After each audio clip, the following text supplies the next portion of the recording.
Good morning, everyone. We're here today for the workshop. Is that what it is, Sid? Yes. Of the beach ordinances. We're going to limit this to 2 hours because that's the way it was advertised. So we're going to start with Brian Kellenberg, and then we'll start taking questions from the audience. Good morning, Chairman, Commissioners. Brian Kellenberger, Director of Beach Operations. Appreciate your time this morning to go over the revision process for beach-related codes. This is a process we take on every year in an attempt to create harmony on the beach. It's a hard process, takes a lot of input, but the goal is to massage the beach-related codes into an assemblance that first, people can understand easily so that they can comply with them, and also that we can enforce easily and to get that end goal of creating harmony on the beach. The way we got here is we started this process at the end of last year with our postseason vending meeting, where we received input from vendors as well as general public. And then we also had a general public workshop that was open to everybody to receive further input. And then our sub-advisory committees of the Beach Management Committee and the Destination Improvement Committee convened and weighed in and offered recommendations. And those went to the Tourist Development Council, who heard those, added some to them, and offered up their recommendations to the Board of County Commissioners. And that brought us to a December 11th meeting, where it was decided that we needed additional public input, and we scheduled this meeting. It got postponed from earlier in the month to this date. And so in the December 11th meeting, we had a document, including the agenda, that had basically what I just explained, but in better detail, and more importantly had the recommendations or the actions that were taken by the sub-advisory committees and the Tourist Development Council. And so I'm prepared to talk about those if y'all would like to talk about them. I think everybody's had a chance to read them. The general public has that opportunity to read over it, and it coincides with most of the items that have been brought forth in the previous public workshops. But I'm prepared to talk about those if you'd like to. I think that since the intention of our meeting today is to receive public input, that if there's not any discussion amongst the board, that we could move directly into that. Okay. However you would like to do is what I'm prepared to do. What's the board's wishes here? I'd like to hear public comment. We can hear them talk. Okay. Okay. We'll allow the public comment, Brian. Let's go ahead Okay. and get Yes, that sir. started. If any time you got any questions or comments, I'll be right here. I'll be cataloging all the comments as well, so I can compile a list to send to your offices after the meeting. Okay. Anybody in the audience have any comment? Come ahead, sir. Please state your name, spell your last name for the clerk. It's Philip Poundstone, Poundstone, and I've got a document for the clerk and you as well if you'd like to look at.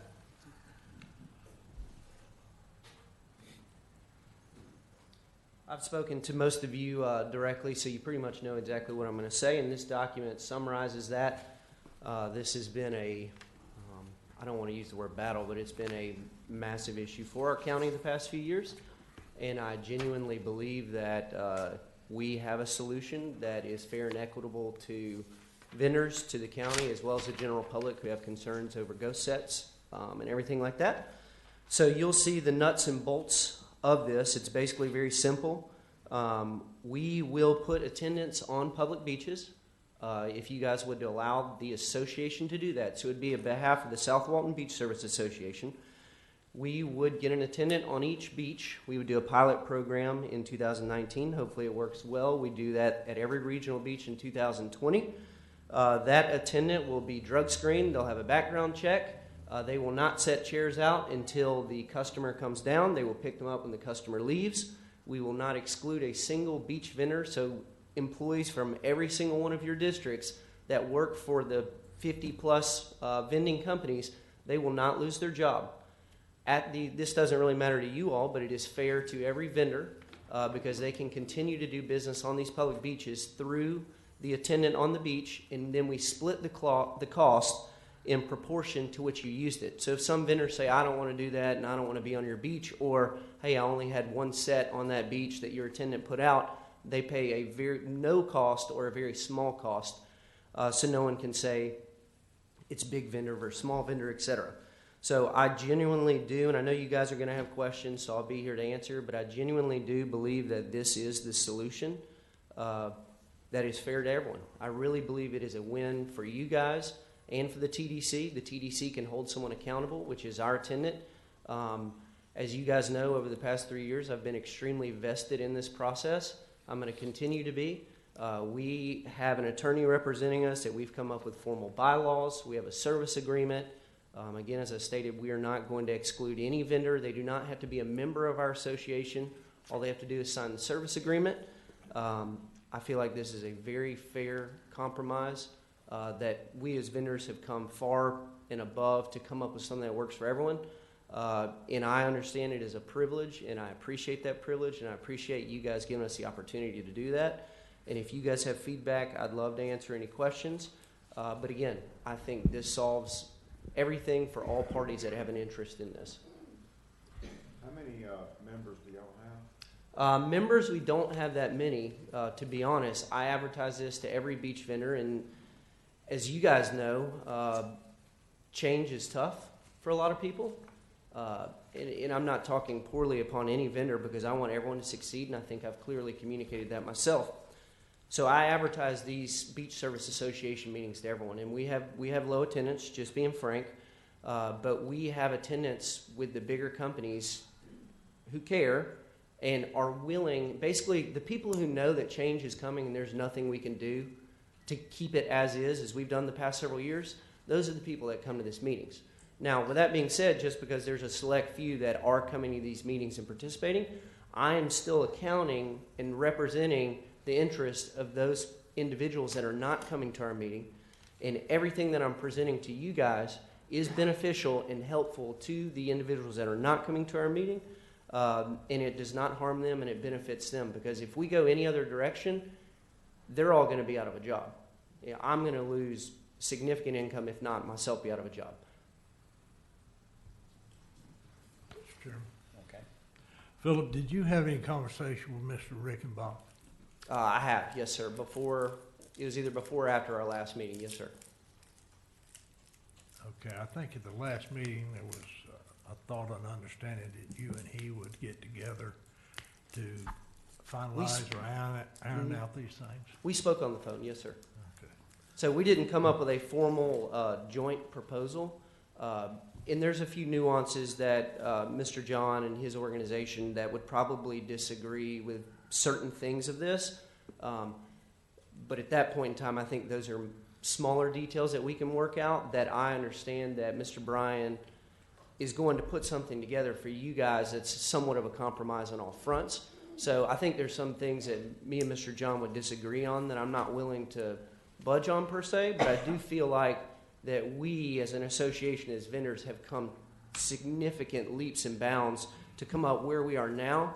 And I believe they can come down just a little bit, not very much, to meet in the middle per se. And I think it'll be, the biggest thing of what the South Walton Community Council is concerned about, as we all know, is ghost sets. This eliminates ghost sets. Sure, please give us a chance that we do a pilot program. I would be a little worried if we implemented this across the board in 1 year.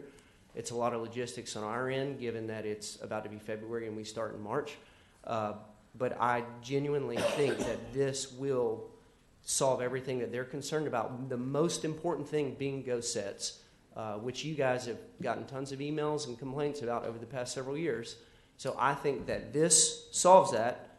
And if you want to strictly talk selfishly for a vendor, all of us get to keep our jobs. All of the employees that live in every one of your districts continue to have a job, and it does not discriminate any vendor at all. I understand that. My concern has always been the general public. Yes, sir. The general public. Their access to the beach. Mm-hmm. It's county-owned beaches. It's not vendor-owned beaches. Absolutely, I agree. And as long as we have that understanding. Absolutely. That it's not yours to Absolutely. dictate what happens down there on the beach. Completely agree. It is a privilege. I recognize that. And as I've said before, we don't create the demand. We are so lucky that we live in such a beautiful area that millions of people want to come to. And those people spend thousands of dollars, which is great because it all trickles down. But they want beach chairs. We don't just trick people into wanting beach chairs. They want it, and we provide the service. And I 100% agree with you, Commissioner, that it is a privilege. We do not own the beach. We don't have the say to the beach. I'm just trying to provide a solution that keeps everyone, including the tourists, in mind the best we can to create that harmony on the beach. Well, I haven't had the opportunity since you just gave this to us Yes, sir. to read totally through it. Yes, sir, I understand. Your last bullet point, on the Pilot Beach, we recommend removing the vendor zones. Yes, sir. I'm not so sure about that because we just have to look at that a little bit closer. Yes, sir. So to explain how that would work, imagine the start of a day. It's 9 in the morning. It's a completely empty beach. There's some general public scattered. But what will happen is if the vendor zone is removed at that Pilot Beach, what happens is that attendant then has the liberty to be smart, that we don't have a little area we cram people, that we can spread everybody out. We don't have to be next to the general public because they sat up in the middle of the vendor zone. And again, I think the beach is going to be more sparse because it's only set up as the individuals come down, and when those individuals leave, we pick it up. So let's say at 9 in the morning, the entire front row at Ed Walleen has general public in their own chairs across the entire front row. We can pick gaps behind them. Doesn't matter if it's the far left or the far right. I just think it's a better solution to manage the entire beach that will actually create space for everyone. Well, ghost sets is a high priority for me. This will solve it, I And assure if you. this is adhered to, Yes, sir. now your association members would adhere to it. I'm worried about those that are not members that would be willing, So, that won't be willing. Yes, sir. So to explain how this works, let's say we have Ed Walleen, for example, and there's 12 different vendors that normally set up there. Again, they don't have to join our association. I know that was a big thing with legal, that we can't make someone join it. So we just created a blanket service agreement. What that service agreement essentially says is you won't set up your chairs on that beach. You have to take it down there, and the attendant sets it up. So the attendant will be trained. They're the one that's drug screened. They're the one that's background checked. They know the rules that we all agree on, and the attendant and the employee is the only one who can set those chairs out and break them down. So it won't be an issue of, okay, the association got the contract per se, and another company just goes and sets up in front of them and says, well, I can still set up there. They have to go through that attendant, which allows us to filter the exact rules that we all agree on. So then you guys have accountability. We have 1 or 2 employees that run that beach that speak directly to us as the board of the association that follow the rules to a T. And I know Mr. Bryan and Mr. Jay have also spoken about trying to get beach ambassadors on those beaches as well. So you would have a TDC, if you guys implemented that, you would have a TDC employee that creates harmony, that speaks to the general public, that speaks to the vendor association attendant, that makes everybody follow the rules even more. So you will have somebody there at all times in addition to the attendant, and I think if you do that, that we're going to have 0 issues. I really do. How does, how does this help anybody on the other beaches? I mean, I could foresee where where the pilot program maybe is all right, but at Inlet and Yes, sir. Dune Island, Pantport, I mean, all the rest of the Yes, sir. regionals, you gotta still got the ghost sets. So Yes, sir. how are we proposing to fix that? So my proposal, and I'm just shooting you guys straight as I always do, there will still be some issues for 2019. There Why don't will. we just do the whole beach then and forget about it? I think, and I understand where you're going with that, and we've discussed this before. If we were to do that, given the time that we're at right now, at the end of January, we have a small board of 3 people that care about everyone, trying to run our normal day jobs as is. I do not believe that across the 7 or 8 plus regional accesses that we can implement a system that is perfect year one across the board, hire 12, 15 attendants, and get that done. I think that we would, at the end of the day, put a product out It'd be no different in decisions that you guys make every single day, that you guys know if you rush into it, it's going to blow up. And I completely agree and understand. My answer to that would be in 2020, we take what we learned from 2019 at this pilot beach, the good, the bad, the ugly, we revise it and refine it even more to be perfect the way you guys want it, the general public and us all agree on, and we implement that across the board in 2020. The infamous saying that we've heard for years when I've come to these meetings of kicking the can down the road, that'll be done. We're making a huge step right now in 2019 in reference to, in less than 42 days or so, we're launching this. In 42 days, I can't tell you guys with good faith that I can do a job across the entire process, but I can tell you by March 1st of 2020, we can do it everywhere you want. I can assure you. Mr. Kellenberger out there, who works for us, if we told him to implement that on every beach, I believe he'll do it. And we could hire beach ambassadors to do it, and we'd cover everybody. So the people at Butler access, and the people in Inlet access, and the people at Fort Panic don't have the ghost chair problem either. A pilot program may fix one or two, but it doesn't fix. So what would be your argument against us just telling Mr. Kellenberger to do it? Excuse me, Commissioner, could I step in here a minute? From working with Brian on this since I've been in office, I don't think, unless Brian's changed his mind, that he's prepared to do it all over the beach. He was really prepared to not even start this until the pilot program, until 2020, and with a little arm twisting and benevolence on his part, he agreed to do it. He said to me, to do this, he would need a full year of working on this to even do the pilot program, and we encouraged him to do the pilot program quicker. I agree that it would be nice if we could do the whole beach, but it could also turn into one big mess. We don't know that this is going to work. We don't know the good, the bad, and the ugly, as Philip said on this. Brian was the one that suggested to me, let's do a pilot program, because he said we have got to work out the kinks in this before we can start the whole beach. And I'm not opposed to doing the whole beach this way. I think Philip has a good idea. But I think that with a month away, and Brian's been working on just one pilot program, we're asking a little bit too much of the apple right there. We're biting off too much. And like I said, he had requested that he have all of 2019 to work on just the first pilot program. And we rushed him into it. So I'm not opposed to doing every beach, but I do think we need to do a pilot program first and figure out what works and what doesn't work. Brian, would you care to comment? Yeah. Commissioner Glidewell, appreciate your confidence in me to make things happen. As always, our department will do what it takes to do the best that we can to our ability. Commissioner Anderson is correct.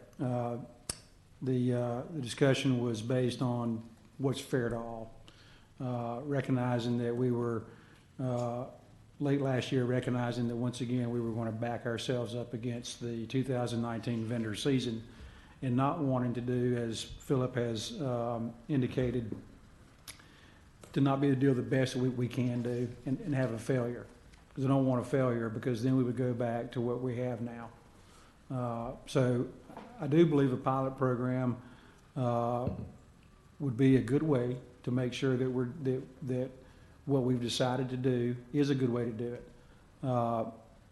That was all in the context of what we call the managed vendor program, which is a little bit different than the co-op program.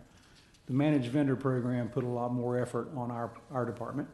The co-op program puts a lot more effort on the entity that holds the agreement. And if legal department and my department and the Beach Vendor Association can iron out all the terms and conditions of the agreement, I still think that a pilot program would probably be in everybody's best interest. But to extrapolate it across 6 more regional beach accesses, I don't think it'd be that big of a stretch on our part. But Phillips Association's ability to get the help he needs may be an issue. But as Commissioner Chapman said, the beach belongs to the people. It does. And so why are we not putting a lot more emphasis on the people, is all I'm saying. And I think if we told you to do it, I think you could do it. Well, here's the thing, the beach belongs to the people, there's no doubt about that. But the tourists are people too. And they come down here and spend a lot of money, and they're not bringing their chairs down here. That's a service that these guys are providing. Yes, they're making money, they're making good money, and I'm proud for them. Being a former small businessman, it's tough out there to make a living, as Commissioner Nipper knows. But I would, my recommendation would be that we do a pilot program first and make sure that this works, because if we don't tweak this, we may lose our opportunity to make real change and do it properly. We all know that we need real change here. It's been coming. We've given the vendors chance after chance, and it's still, the ghost set is the biggest issue. I personally like Phillips' plan. I think it's a good way to start, and I think if we started it on a regional beach access, and I don't care where it is, it can be Inlet Beach, it can be wherever it is. But I do think we need to work the kinks out of this before we have a problem. And you know, think about this. We're in a midst of the customary use thing, so we've got a lot of problems with that already. And I just want to make sure that we get this right. I think this is a very good start. I think it's okay if Brian and them crew runs it the way they were thinking about, but this holds the vendors accountable to me more so than us trying to do it, because every vendor at whatever beach we have, whether they want to or not, are going to have to use that attendant. And you vendors may not like that, but you know, the Ghost Sets has brought this on, and we're trying to make it fair for everyone. I know there's a lot of small vendors out there that'll be hurt without some form of what Philip's saying, but it's got to be done. The Ghost Sets have gotten out of control, and everybody, including everybody on this board, is tired of hearing about it. So that's just my thought. Philip, thank you for coming to us, telling us that you're going to make this change, because before it's been us telling you have to make the change. And Yes, ma'am. it seems like everyone knows it's coming, and I truly appreciate you coming to us with some changes.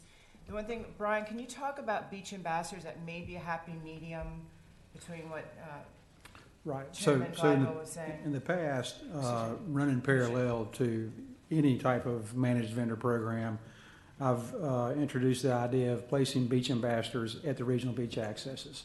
I started doing it 2 years ago on a limited basis on what I call a static effort, and we would combine some form of the code or some beach etiquette as a focal point.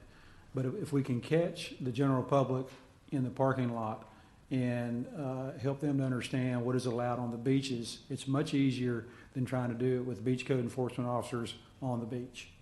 And so the plan would be that they would be, a beach ambassador would be at a regional beach access as an attendant for the general public to keep them what I call inbounds, understanding what is appropriate on our beach, not just code, but beach etiquette. And that involves, of course, holes, turtles, how to, not leave your equipment on the beach when you're not there. Let's be considerate of all who come to the beach and not put a placeholder down there. And I think with the co-op program or a managed vendor program working in conjunction, that we could really make the large regional beach accesses a better place for all the beach visitors that come there, be it the general public with their own equipment or the general public that wants to use vendor equipment. Thank you.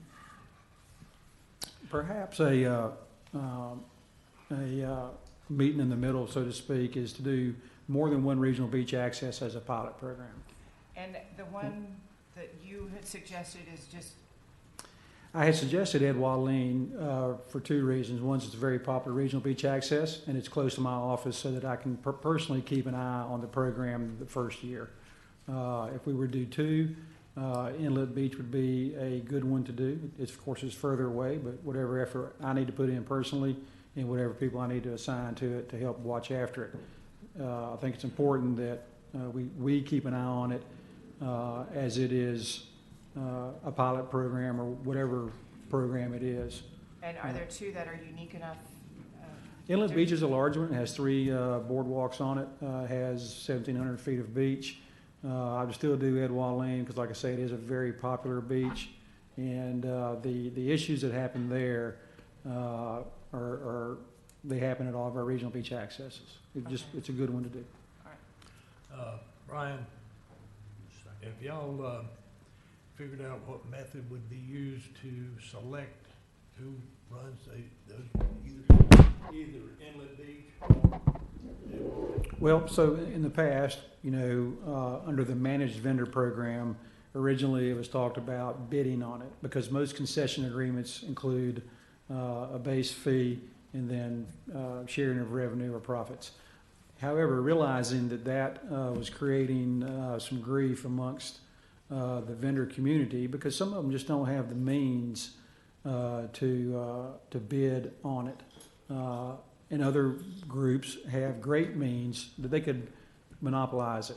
So we went to what we call a lottery program. That would be where each vendor has one opportunity to put a name in the hat, and then they would be selected.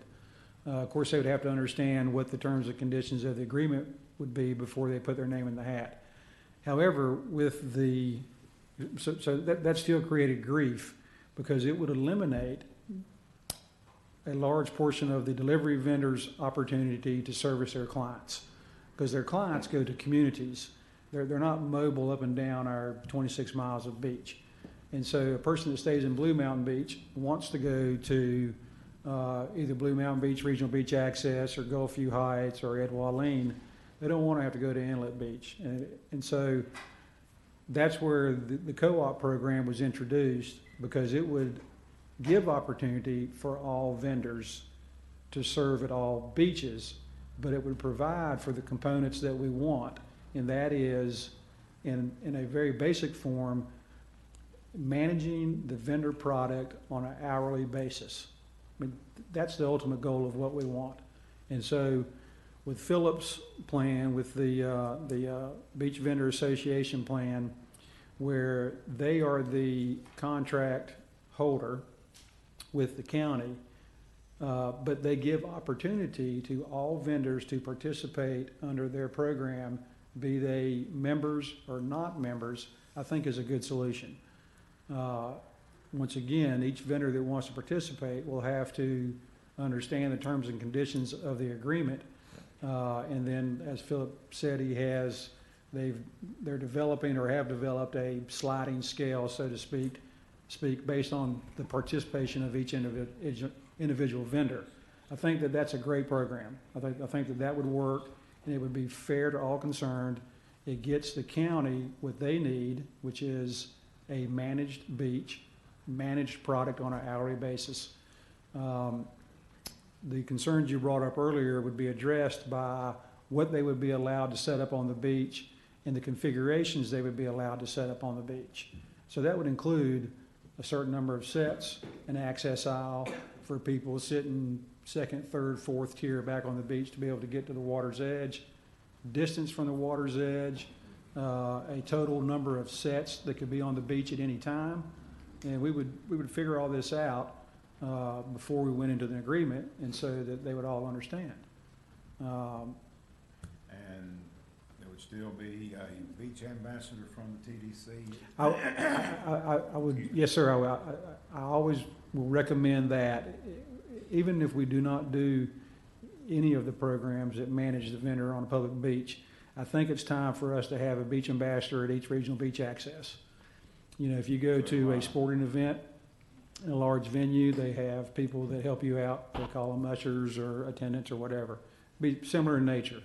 And it's, even though we have signage that informs people of rules and etiquette, it doesn't work as good as it could. If you have somebody there that's dressed in a uniform and has, some authority, people stand to stay in bounds a little bit better. And you can address it immediately.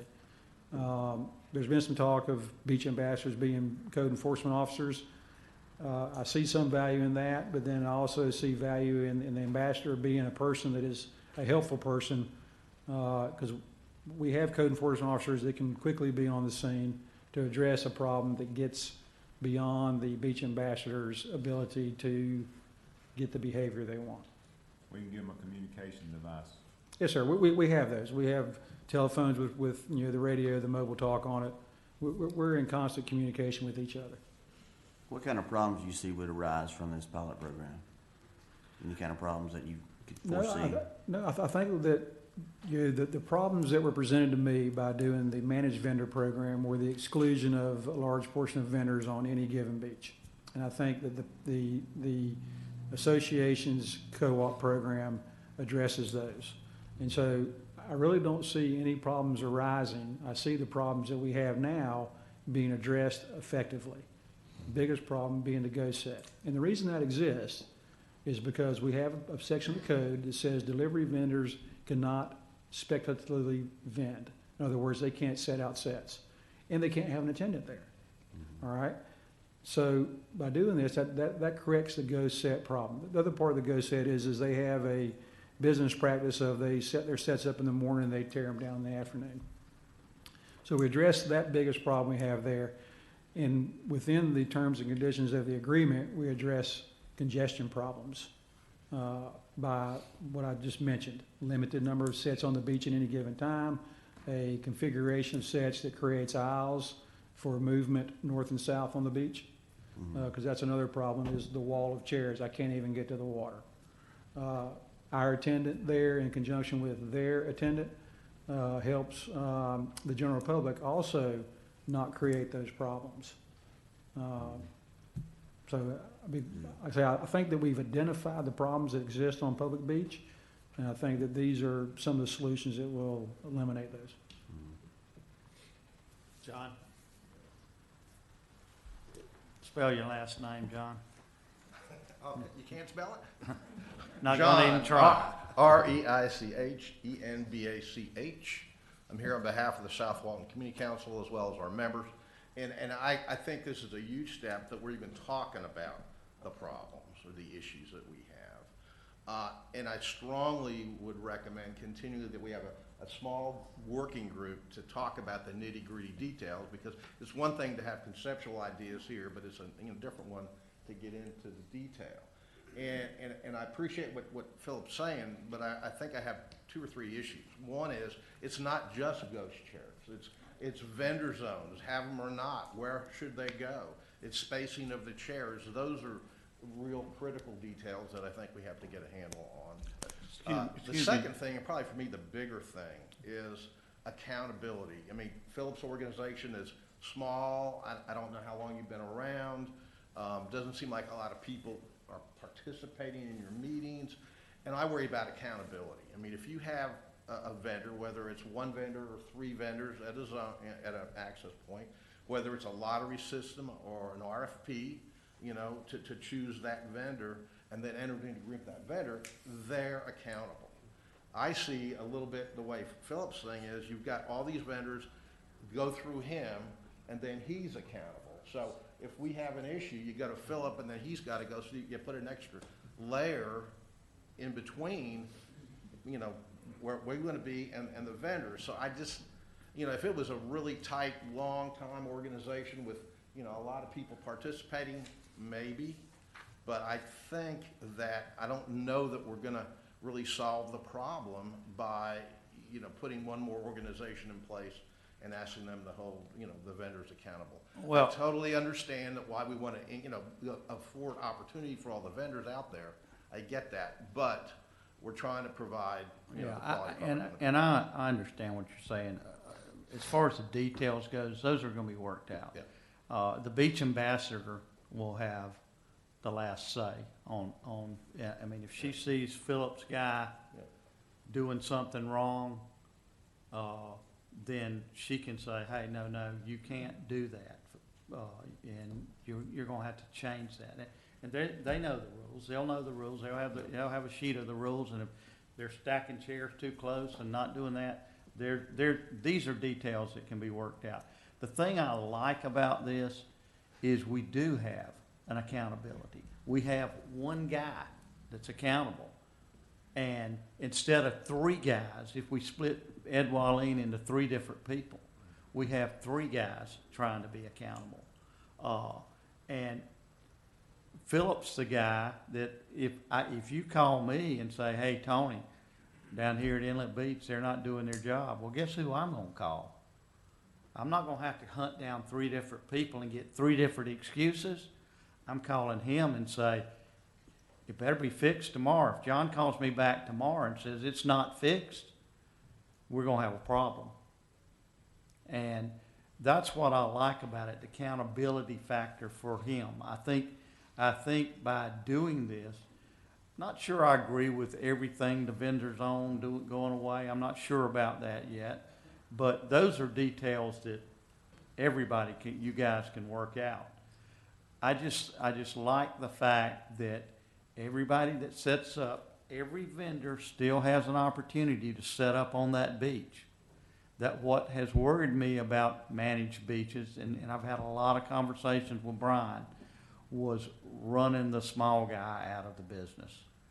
And because I've heard the rumors where larger vendors have said, I don't care if I lose money to start with, I'll get that beach. And I just think that this is worth a try. I think this has an opportunity to work and to work real well. Philip's guy, if we go with him, is going to work with, if Lisa Bausch's still a beach ambassador, I can tell you, I know Lisa well enough to say, hey, Philip, your guy ain't doing his job. So we have some accountability there. We're going to keep the same rules. They're not going to be given a different set of rules. They're going to have so many feet from the water's edge, spacing to get through.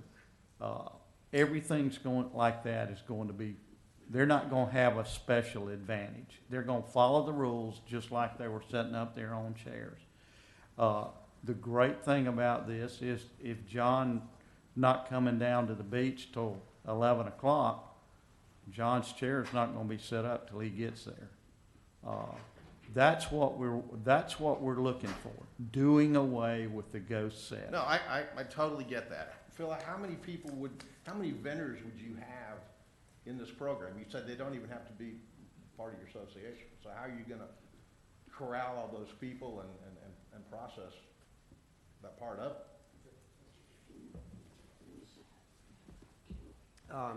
How we would do that is every vendor has to sign a service agreement.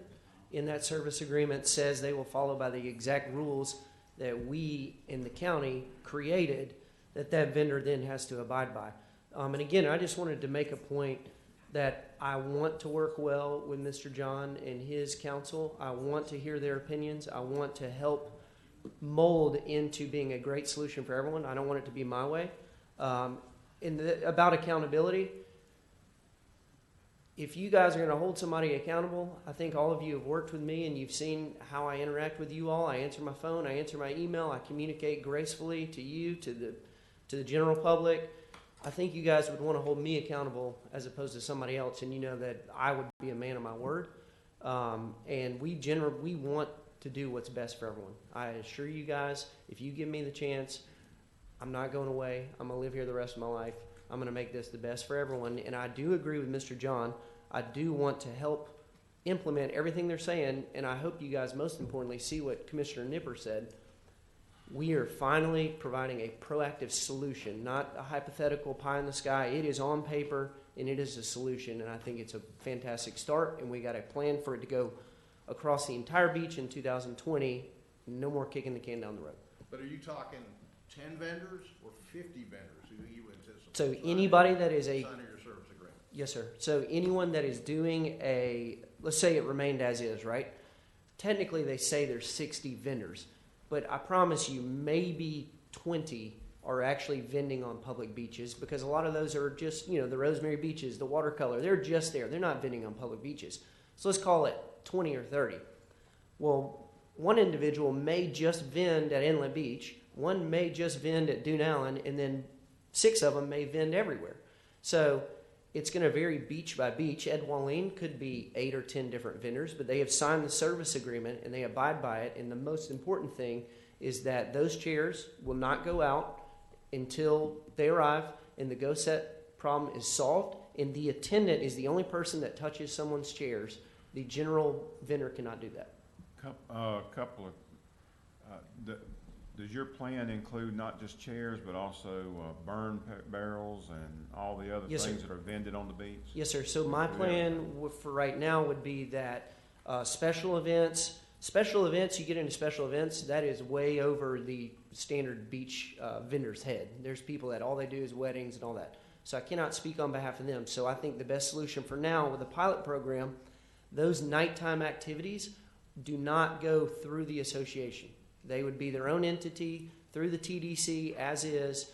So if my company or another company went through the standard bonfire procedure and they got a permit, they go and do it, but all their equipment has to be off the beach by midnight, as we previously passed. Special events, weddings, still through the county, has nothing to do with this agreement. And this one's for Sydney. If we do this and vendor XYZ decides they don't want to participate in the program, and they go out there and vend on that beach, who would it be code enforcement that would write them a ticket? Who's the Right. enforcement on it? If I have this right, I think the idea is that we pick whatever regional beach accesses we want to do this on, and that we essentially enter into a lease agreement with, Phillips entity or whatever entity the board chooses, and at that regional beach access, only that entity can vend. So whether that's Phillips with all of the individual vendors or, whatever else. So who So if does somebody the else, enforcement? so code enforcement. So if a vendor, was not part of Phillips entity, if that's what the direction you guys decided to go, then they would receive a ticket. So I think we can handle that relatively easily. Okay. It'd be no different than if a random company went and sat a chair up on Rosemary Beach property. Right. They would say, I have the contract for that, and then code enforcement would remove it. Right. And I guess to address some of Mr. Reichenbach's concerns, hopefully, I don't know, I've been trying to follow as best I can. So I think the idea is that we enter into, like I said, essentially a lease agreement, whether that's with Phillips Group or whatever group, but we can work out the terms of that agreement so that, we could cancel it at any time. Basically, for whatever reason, we could ensure, if it's Phillips Group, that they're not discriminating against any vendors. So as long as someone has a vendor permit from the county, that they couldn't discriminate on any basis. If that's the direction the board wanted to go, we can work out a lot of those terms to hopefully ensure accountability. And I would expect a certain standard of behavior, operating procedures, all that stuff, the violations, ability to terminate. Plus, I would also think, depending on how many he gets in, we'd want to have a deadline. You're going to be party to this, you got to apply or you got to join by this date, and then we're done. So you can't continue to add people as time goes by. And that makes sense, but I think the beauty, I guess, of going with Phillips' direction is he kind of manages that. No, and I who's agree, involved but I'm and- just, the agreement with Philip would Right. be the parameter. You just can't unlimited Right. add people. Here's a deadline. If you want to participate in this deal that I've worked out, you worked out with the county, here's the steps you have to go through, and here's the deadline. One thing, though, I guess we do need to keep in mind, though, if we terminate whatever lease agreement we have, we just need to make sure we have some sort of plan or how we're going to go forward if we do terminate that. Brian That's can just- take care of that. Right. I think that would be a good deterrent to keep the entity that has the contract agreement in line, that if they can't keep their people that have agreed to participate within their agreement in line that vending would go away on that public beach, that would be a very strong deterrent for me to make sure that I was minding my business appropriately. So Plan B, or it would be in the event of termination, we just wouldn't have public vending on that beach for the remainder of the year. That's one solution. There's obviously some other solutions, but I think the vendor community has come to understand that the time is here, that there is going to be some form of managed program on the beach to make that particular beach, public beach, good for all that come there. And so it's in their best interest to do what is right. The contractual agreement will be the document, just like any contractual agreement, that keeps people playing together as they have agreed to. My question to you, Brian, it is January the, 24th or somewhere around 23rd. there? Mm-hmm.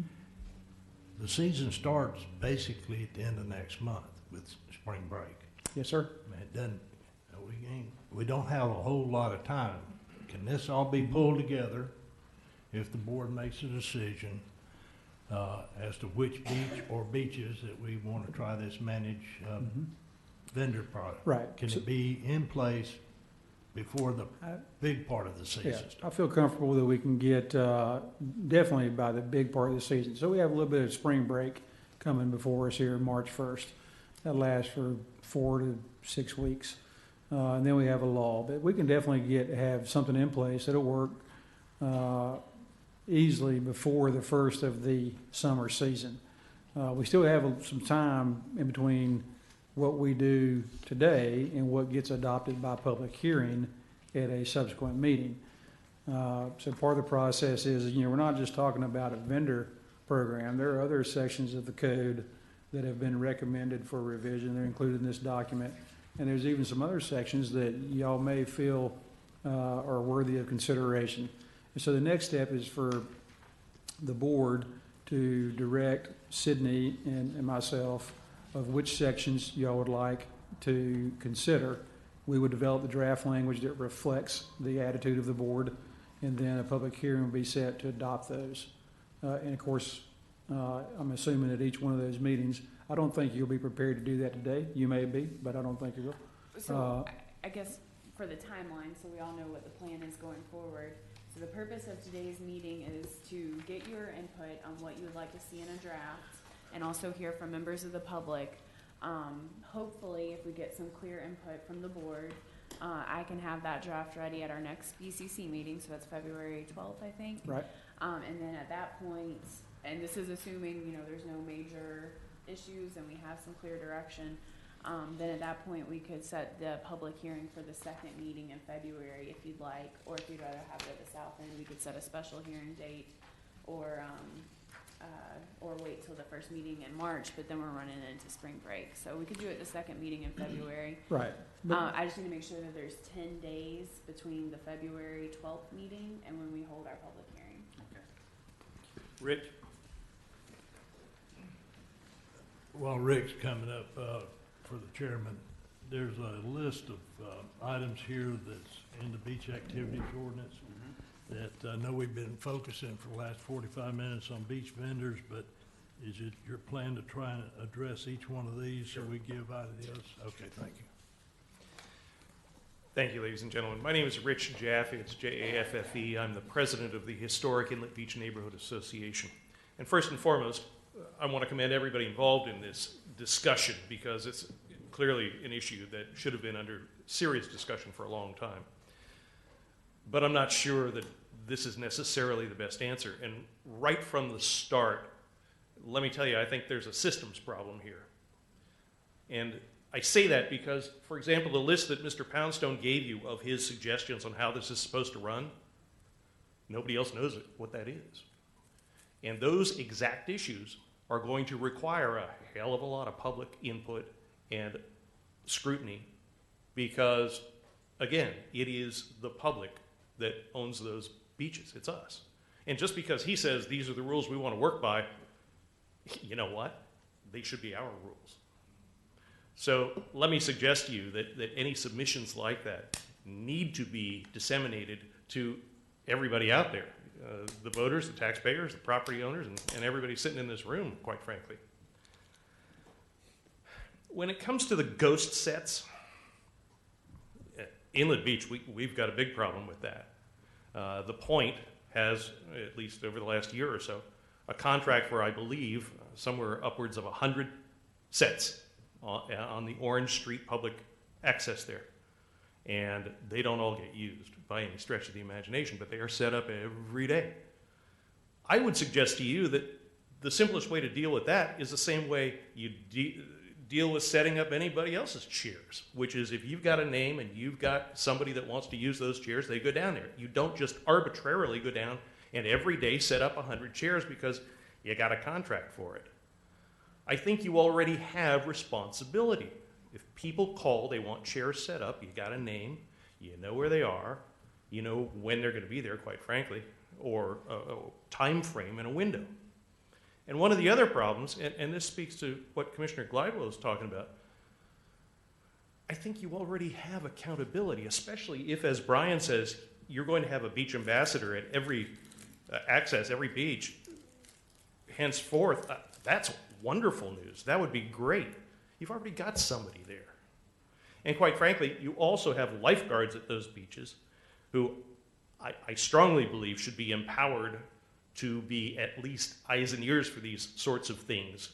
And they clearly can communicate with beach ambassadors or code enforcement or anybody else. I also think, speaking of Mr. Poundstone's list, the only thing I heard there was do away with the vendor zones. I think that's nuts. I don't think you can afford to do that. I think the vendor zones have worked to a point, and if you start spreading them out all over the beaches, you're going to have significant problems. Thanks. Appreciate Richard's comments. A few things. Number one is we don't want South Walton Fire District dealing with beach etiquette or beach rule problem. We want them eyes on the water, making sure that people aren't in distress. That's their primary and only function is water safety. Second, because of some of the way the rules are written now, it doesn't allow exactly what he would like to do, and that is set up the equipment when it gets there. The main thing is on public beaches there is no speculative vending. Therefore, the vendor cannot have a person there waiting for that person to come down because it gives the appearance.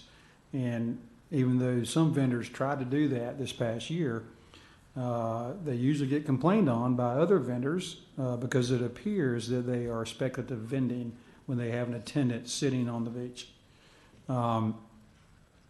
The program that Philip, the Vendor Association, has put forth solves most of those problems, and it does it in a fair way that allows delivery vendors that choose to vend on that particular public beach have the opportunity. And I think that is the most fair and equitable solution, because what we want as a county is a managed product, managed by the hour. And don't necessarily want our attendant to be managing that product for the vendor. It needs to be an industry-driven effort, and that's what the co-op program does. Okay. Good morning, honorable commissioners. My name is Chip Coble, C-O-B-L-E, owner and operator of Beach Chairs for You. Operated on 30A for 30 years. And the ghost set issue, in my humble opinion, I've been out there and seen a lot.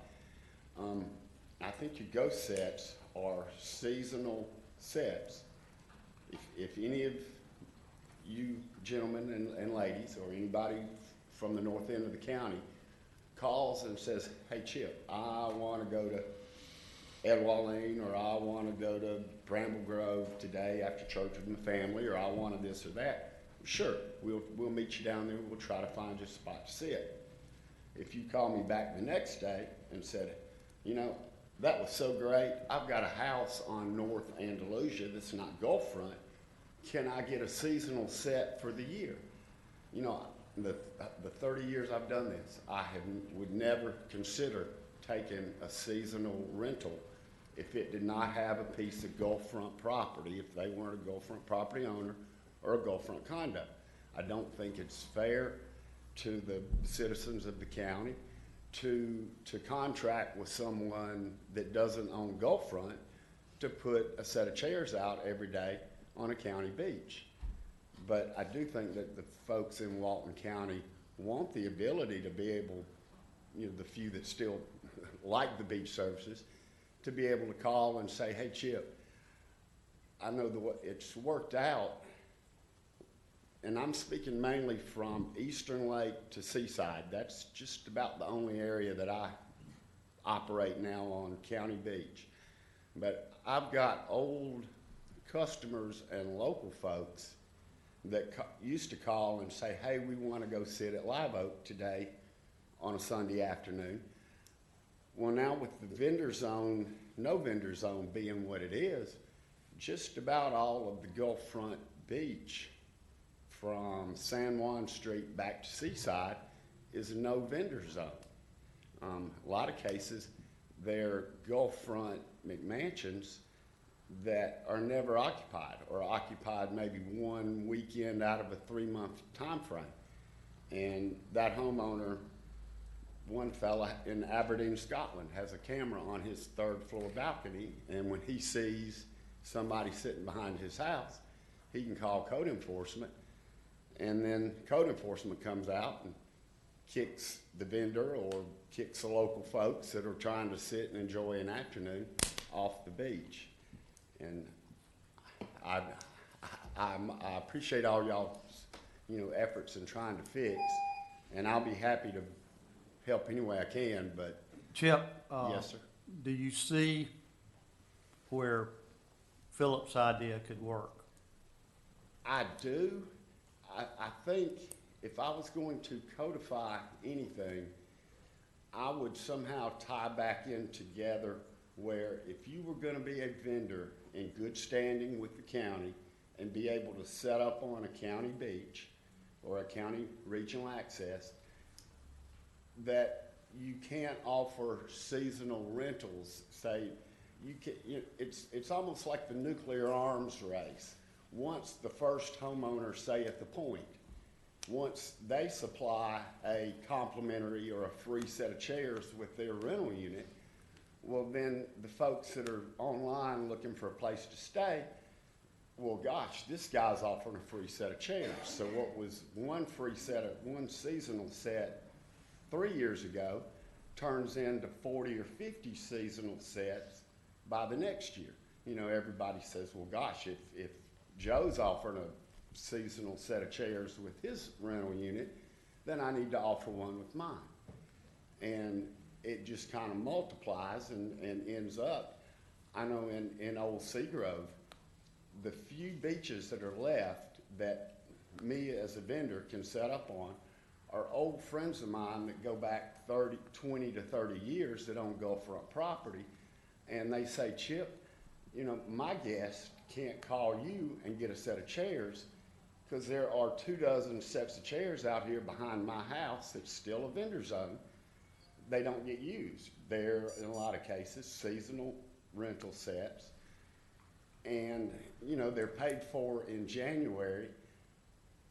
The guys that are actually putting the equipment out during the season, they don't really care if it gets set in or not. Their bottom line is they're supposed to get X number of sets out, and they get them put out. One day it might be at Live Oak Street, the next day it might be at Gardenia Street. If they get run off from there, it might be down at Bramble Grove access.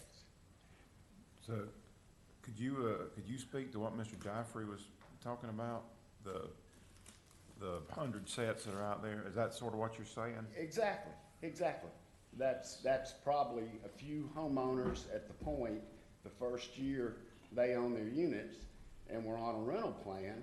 Well, they contacted a vendor, and it looks real good to a vendor that has been closed the end of October.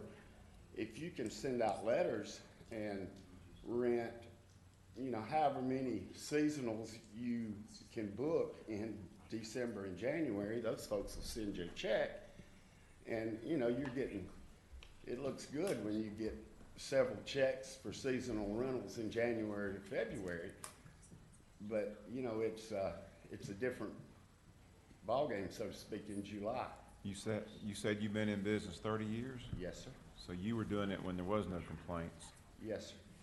Do you see people still bringing their own chairs and own setups to the beach? Oh, sure. And they do that? Sure. Do you- And a good vendor would never run, you know, I mean, we thrive not only from our customers, but, you know, if they bring their own chairs this year and they see a vendor providing good service at a fair price, you know, hopefully they'll come back the next year and they'll be my customer.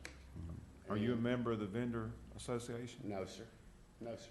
We- I was afraid a lot of that association, they were trying to accommodate a way to get the seasonal rentals still on County Beach.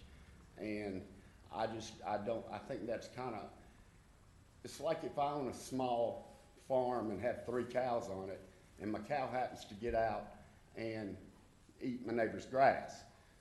Well, that's one thing, and my neighbor will tolerate it, hopefully.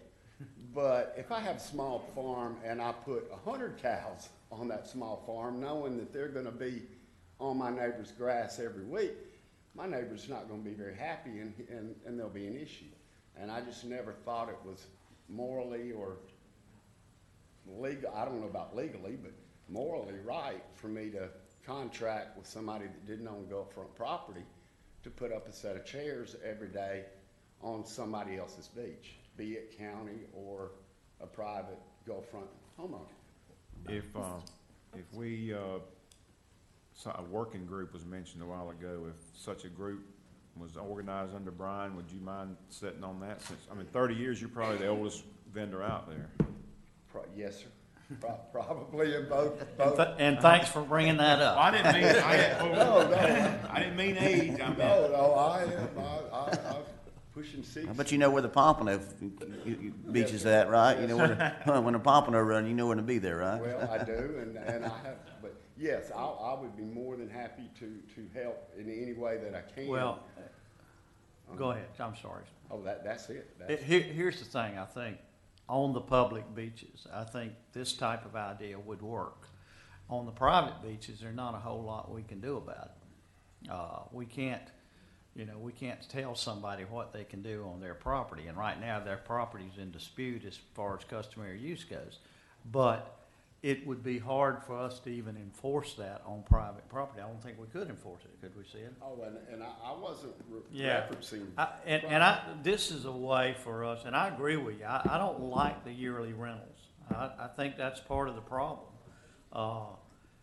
Not sure how we handle it legally, Sid. Do you have, is that something we could? Right, well, and I guess that's the issue. I mean, If, it would be very difficult for us to enforce whether or not a vendor has a yearly contract. if the code enforcement officers, who there are plenty of, in doing their daily job, if they were to approach a family sitting on a set of chairs, well, which company did y'all rent these through? A lot of the guests will say, oh, I didn't rent them, they came with the house. It was a freebie with the house. Well, guess what? My suggestion would be that would be a vendor that would maybe not be in good standing with the county, and therefore their permit's not valid, and maybe they can't set up on a county beach. I think our biggest problem though is public beach. You know, if Right. this is a homeowner and their deed says it goes to the water line, I'm not sure we could enforce him doing anything Oh, and on that. I What wasn't. he and Mr. Jaffrey are talking about are public beaches. Yeah, We're I doing it on understand. public I beaches. agree. I don't have a problem with that, but I think this idea would take that away. They could still rent them yearly, but Not on public beach. well, even if they did, listen to me a minute. Even if they did, they come down there. They're not setting up those chairs till somebody gets there. He's setting them up. His guys are setting them up, and they're doing it as they get. Okay, Danny he's part of this yearly rental group, and like I say, I'd like to do away with that too, Danny. I'm not for that, but they're not gonna be set up every day if nobody's using them. And the point is, let's take chairs off the beach. He's gonna do it, and the beach ambassadors are gonna make sure it's not happening. Ms. Bauschy can sit there and say, nope, nobody's come to these chairs, you're not setting them up till somebody comes, go get them off the beach. And I know that's putting more on the beach ambassadors, and y'all probably might not like that, but, you know, I know you, Lisa. I watched you work one day, and you're not shy about telling people what to do either. So I think this will take care of that. I'm not, if we could legally do it, I'm not sure if we can or not, but nobody's gonna be there's not gonna be chairs on that beach without somebody sitting in them. And that's what we're trying to eliminate. I would just beg maybe some sort of revisitation or relief from the DA part of the ordinance in Old Seagrove, where there are so many of the non-rental, non-occupied Gulfront McMansions who are now on record with the TDC saying we don't want those commercial chairs behind our house. And But the beach belongs to the county. Well, it does belong to the county, is what the county says. There are some rental homes in Old Seagrove that are in a no vendor zone that the homeowner actually says, we do want our guests to be able to get chairs. And because the way the beach is, they're told, well, you don't own that beach, it's county beach and it's a no vendor zone. So your guest has to go down to the next vendor zone. And you know, that's a hard sell if you come down here and rented a Gulfront home with your family and you're hoping to sit under some shade behind the house you rented, and you get told, you know, this is a no vendor zone, the nearest vendor zone is 200 yards to your right. And the way it's worked out, the vendor zones, they just crowd all the vendors into one little area. So you know what 20 sets of chairs and umbrellas over a quarter-mile strip of beach does not look like that big a crowd. But you take 20 sets of chairs and umbrellas and compact them onto 150 feet at a county access, and it's 3 rows deep. And, you know, so anyway, I thank you for your time. Thank you, Jeff. And any help. Let Philip respond, and the guy in the very back is next, and then you in the with the glasses and the hoodie. You're after him. All right, I'll get to y'all if we got time. Y'all just. Very quickly, just to rebuttal Mr. Chip, I certainly appreciate his experience in the industry and how long he's done it. This solution that I'm proposing, yes, at 2019, if it's a different beach, it may be an issue, but the goal is, with the proactive solution we are providing as an association, in 2020, across all Walton County public beaches, to you guys, it should not matter, excuse me, how a set is sold. It doesn't matter. At the end of the day, as Commissioner Anner was saying, that chair will never go out unless a human being is down there saying, I'm here to collect my chair, and the second they leave, it gets picked up. It does not matter to you guys how it was sold. The plan is 2020, that will never be an issue anywhere whatsoever. Okay. Thank you.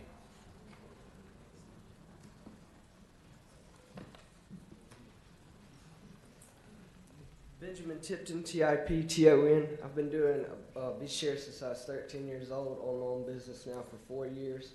I think we're missing a key to South Walton right here. So something quintessential is the environment down here, and the vibe you get is as a visitor, you know, you get to choose who you want to be with. All the small businesses you see, all the restaurants, all the different beach vendors, you know.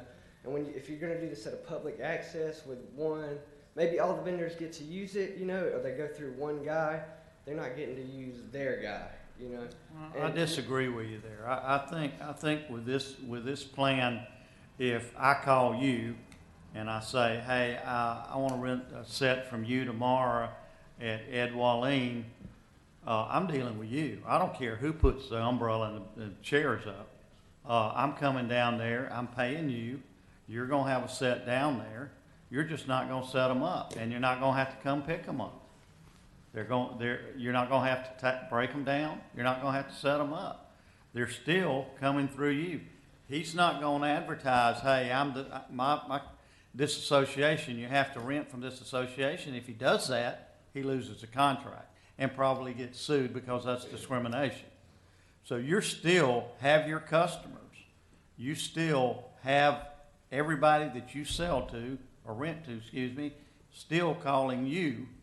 You're just taking your set to that beach and they're setting it up for you. That's it. That's all y'all do now. You go down there, if I rent a chair, if I said tomorrow morning I want to set at Ed Walleen, I'll be down there at 8 o'clock, and you go down there and set it up. That's the only contact I have with you is when I call you. So this is not. I disagree with that. Listen, I've rented chairs. I've rented chairs from different people. And the last eye contact is, thank you for setting up my chairs. If you're still there, they're doing it when I say it. I don't think anything about it when I leave. If the chairs are good and you set them up good, then that's good. But I don't think it's going to affect your business at all, except you'll have to pay a little bit to have somebody set them up. It's either this or we're going to have a lottery system, and you won't be able to vend on that beach. If I call you and say, hey, I want Ed Walleen, and you're not one of the 2 or 3 guys that won that lottery, you're not getting that business. This way, you're still getting a shot at that business, and you're not losing a customer. Because the next time I come down, I'm not going to even bother calling you. I'm going to call the 3 vendors that are there, one of those 3. So this way, you can service every beach. Well, right now, this next year, just the beaches we have under this program, and you're not losing that business. You're still providing that service for that cost, and all you're not doing is setting up and breaking down. And let's face it, if I rent it at 8 o'clock, your guy's going to be down there setting it up as soon as the turtle people clear you. Y'all are all down there. That's one of the other problems we have, fighting for the water's edge. So this does not take away from your business, in my opinion. It allows you to vend on that beach as long as you have a customer. It allows your product to be set up when your people come down there. This managed beach program is going to happen. You look at these folks right here, we're tired of it. I understand. And us 3 have been dealing with it for 2 years. Commissioner Chapman's been dealing with it for 6 years. So we've been hearing this. We're going to change. We're going to fix this. We're going to get it straight. You didn't do it. Okay. You didn't get it straight. I'll let you talk. Let me finish. But this has got to happen. And you look, and Chip can tell you, Chip, I have backed the vendors to the hilt since I've been in office. And I have warned y'all that this ghost set was going to be the death of the industry. And what we're trying to do is let you guys keep making your living just with a managed program. And I just don't see another way for us to do it other than just flat out bidding out the beaches. And I'm going to tell you something. If you're not a big company, you're not going to get a bid beach. So we're trying to protect everybody and keep your business viable. Is it going to be change? Yeah, it is. Everybody hates change. But most of the time when you have change, it's not nearly as bad as you think. And sometimes it's way better than you had. Now you can talk. Okay. I mainly operate at Inlet Beach, and Mr. Jaffe was talking about there's a bunch of empty ghost sets down there, in particular with one company contracted. And I see this every day, and I've called code enforcement on them myself before because there's a bunch of empty chairs down there, and that's not what they want. It doesn't look good for us. It doesn't look good. Public doesn't like it. You don't like it. Other beach vendors don't like it. You have code enforcement riding back up and down the beach all day, and I don't see them ever get out of the truck and get on this stuff. We currently don't have a rule prohibiting the ghost sets. It's right, Brian? So the way the code reads is that delivery vendors can, it goes into the storage component as well, all right? So since they have an annual contract, they're not speculative vending. Their product has been rented. doesn't matter if they rent it by the day or by the week or by the year. It meets the component of being rented. And since we have a companion code that says you can store your product at the toe of the beach if it is to be rented the next day, that sort of forces them to put out all the sets that they have rented.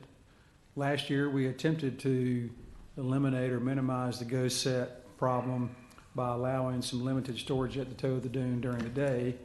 It was trying to accept the lesser of two evils. The managed program would include some storage boxes so that all the product is in a nondescript box at the toe of the dune.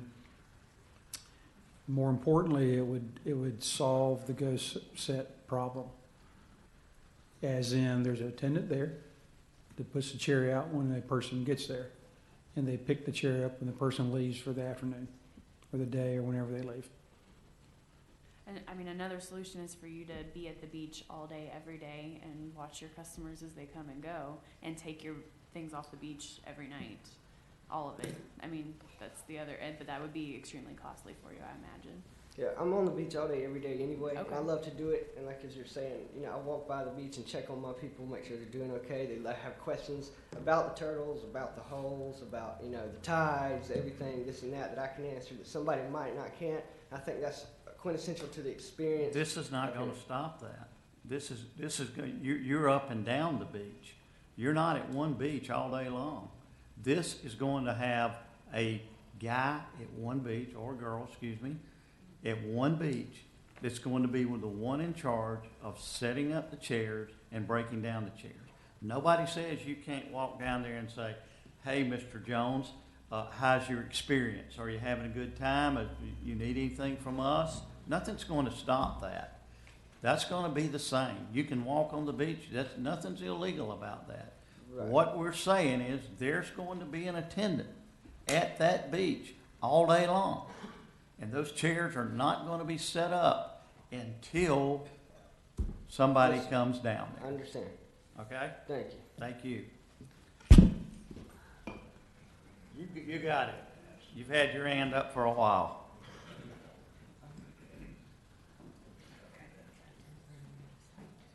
Dave Meadows, MEADOWS. Thank you very much for your time and the opportunity to speak to you. I am the vendor at Inlet Beach that has not 100 sets.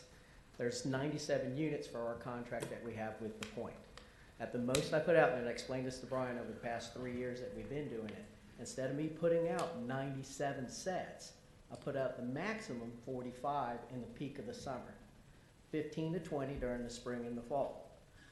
All those units, as they get occupied, they come down. They don't all come down to the beach at the same time. They get shuttled down through Sunshine Shuttle and so forth. So we only set up what we know is going to be utilized throughout that day at a guessing point. So we don't want to go set up 97 sets on a daily basis. So it's just never been that. The most it's ever been out there is 45 sets in the peak of the summer. I'm a member of South Walton Beach Service Association. I fought it for the first couple of years, and then we thought we did a good job in managing ourselves on what we do on the beaches. Our violations had dropped every single year. We started cooperating and doing everything else. We thought we were doing it fine, but as the rules changed, we had to change our business completely. I see that there's no other opportunity. I don't want to go into a lottery system because of all the relationships and all the contracts that we have are in jeopardy. They could be gone just like that. This is a perfect opportunity for every vendor that wants to participate, that's a legit vendor, that's so forth, goes through this association. It's that one person now is accountable. That's what we've been wanting forever. Safety is a huge issue that hasn't been mentioned yet. Finally, there's going to be somebody on the beach that can shut these umbrellas and take care of things whenever these storms come up. So it's huge, and that aspect alone. The vendor zones. So the go sets, they've been eliminated from the speculative vending to seasonals, because that's what you see now. Empty sets for a period of the day because of a seasonal set. They set them up, and they go from there. Before, it was spread out. Vendor zones came, and you crammed them all into the one zone. And it's just, that's the scene that you see down there. It's just pack, pack, pack, pack. So our public, the customer that comes down to the beach, now has to sit in this one thing, and that's when our phones ring. This is ridiculous. It's way too crowded. How come I can't sit on the rest of the side where it's not crowded? Well, those are the rules that we have to abide by, and that's what we're doing. I think a lot of resistance that Benjamin had just spoke about was his customer, my customer, are used to certain things. That's front row. That's why those guys are out there first thing in the morning to claim that spot. So now when you go over to the beach vending program, that's going to change, because your setup now is going to go wherever there's an open space at the time, period. So Benjamin's customer, my customer, is going to call us and say, hey, I didn't get front row today. Well, this is the new thing. If you want to continue doing business with us, these are the rules that you have to abide by. So every vendor has to adjust and adapt and going forward if they want to continue doing business on our public beaches. But Brian said, based on square footage of the different sizes of the regional accesses, Brian is going to suggest coming up with a number of how many sets is harmonious and pleasant on that beach instead of being crammed where people don't want to be crammed. Correct. And that was one of the things I liked about Brian's idea. I think that would work extremely well, because now with the management program attended on the beach, storage containers throughout different areas, and don't picture it's going to be 20 to 30 boxes up and down the beach, because if it's only a handful of vendors, there's only going to be so many sets that are stored in those boxes for that attendant set on a daily basis. And it's much more pleasant to look at with the stuff spread out instead of it all jammed into one.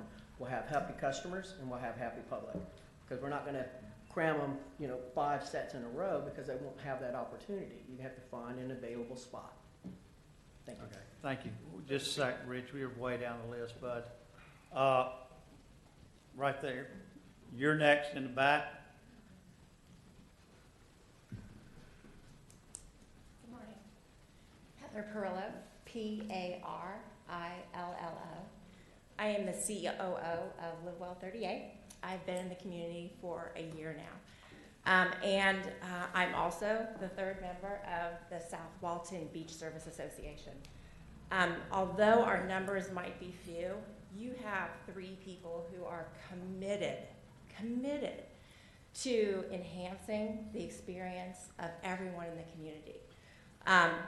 The laws, or all of the, what Philip has outlined, it's not about Philip. He's asked me to read through it, and I have to ask myself, does this address the concerns of everyone involved? Does it address the concerns of all vendors? I really think it does. Does it address the concerns of the general public? I really think it does. Does it address the concerns of the community and homeowners? Absolutely, it does. And then on paper, I said this could work. And then because I'm responsible for the operations, the daily operations and execution of the plan, is it realistic?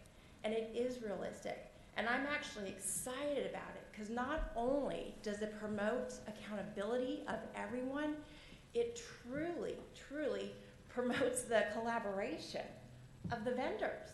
There are very few of us who are working together. Not to say anything bad about any of the vendors. I am new to this community, but I am used to working together with an industry so that we all make each other better. And I think this is the first step to really allow us to work together, right? Because we're all here for a very different reason. I'm so grateful to call South Walton home. I'm so grateful to be able to operate a business from this community. And I will never lose sight of the experience I had the first time I visited South Walton. It's why I moved my family here. And it's about creating experiences for everyone who visits while protecting the community. And we can't do that unless there's systems and structures in place. And I believe this is truly the first step in creating that system and structure that protects the community while promoting it and addressing the concerns of everyone. So thank you for the opportunity to do business in this county. Way in the back.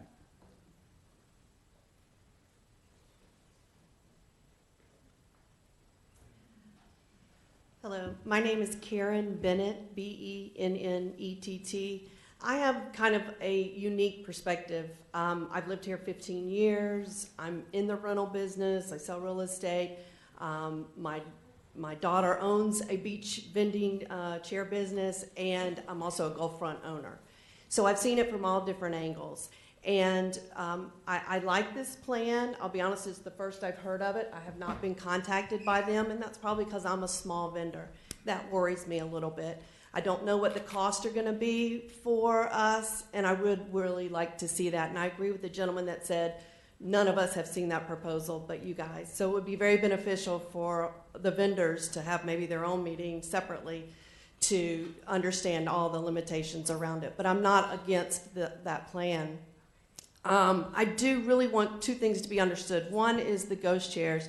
What a lot of people don't understand is when a typical renter comes and they use a beach chair, they pay for it for the full week. They want it there when they want to use it. They don't necessarily stay in it all day long.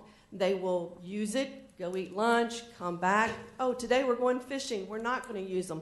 And no, they don't tell us everything. So that would be beneficial to have this service organizing all of that. But a lot of times I hear all the public outrage about ghost chairs, and what they don't understand is they are paid chairs. It just happens that maybe when you're there for those 2 hours, there's no one in that chair at that particular moment. I know I work in the same area as Chip does, in our area in the Seagrove Beach area, off of Montgomery Street. And one of the things that's really, I'll be flat out annoying, is that we keep talking about the public owns the beach, and that's great. But y'all have allowed the Gulfront owners, like myself, to decide whether or not to allow vendors on the beach. That's outrageous. I, as a Gulfront owner, can decide whether Chip can put his chairs on the beach or not. So at the Andalusia Beach Access, there's one vendor zone for a huge area of beach.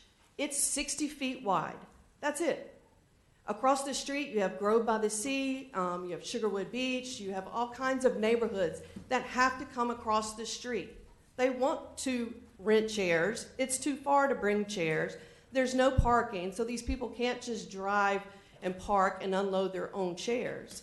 So what happens is, in front of my house, I have the only vendor zone.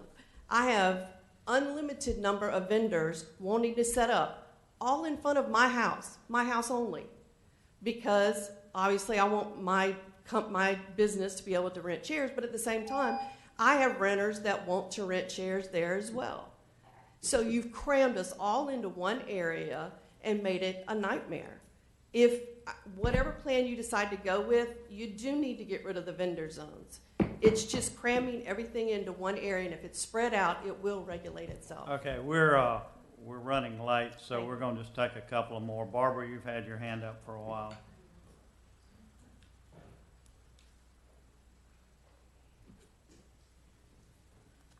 Barbara Morano, Morano. Commissioner Anderson, you're right. You've all been working with this a long time. Commissioner Chapman, you said this was here about the beach activities. We're also talking about vendor issues. We're talking about two different issues. This concept with the South Walton Beach Service is a new concept for a lot of people sitting here. And I'm not going to speak on the positive or negatives, except we need more information on it. You talked about the lease. The attorney talked about the lease, the fee schedule.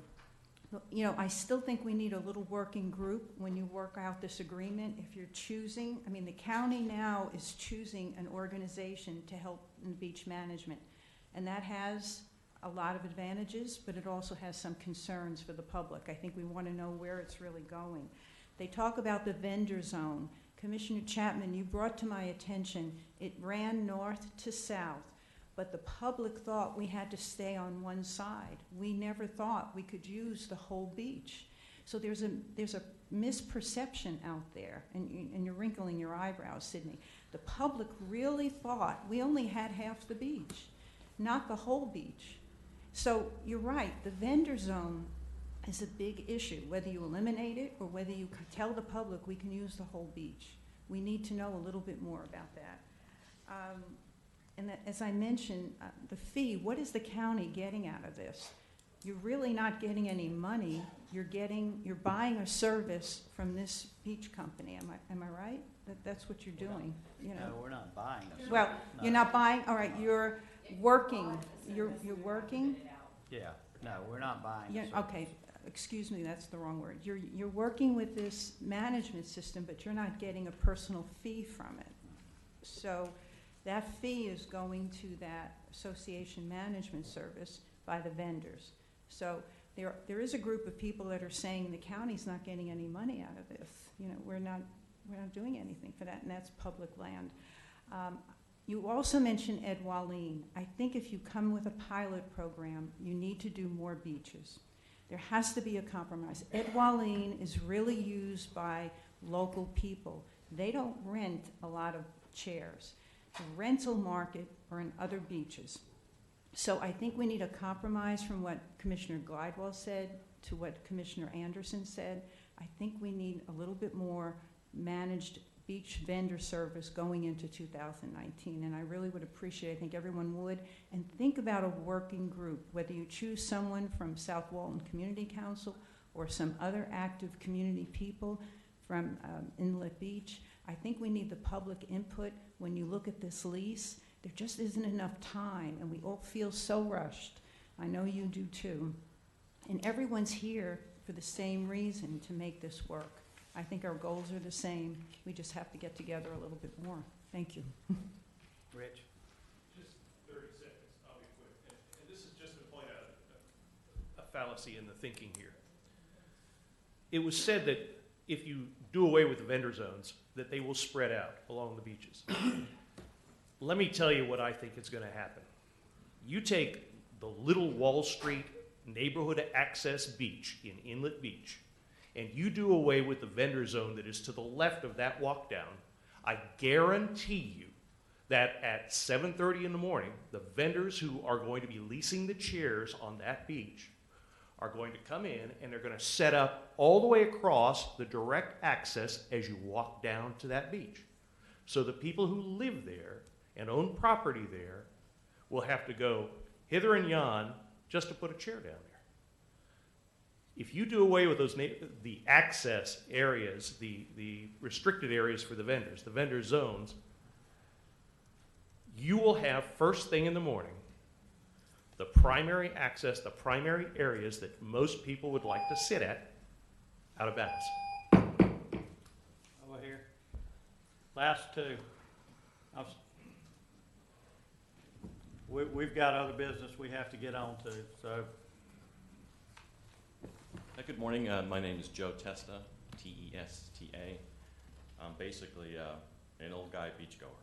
I don't have any affiliation except I own property in Walton County. I appreciate really for actually taking action on doing something about the ghost chairs.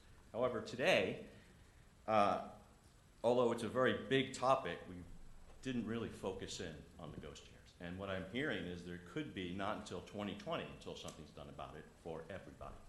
I certainly agree that it should be done for everybody as soon as possible, and I think it's very simple.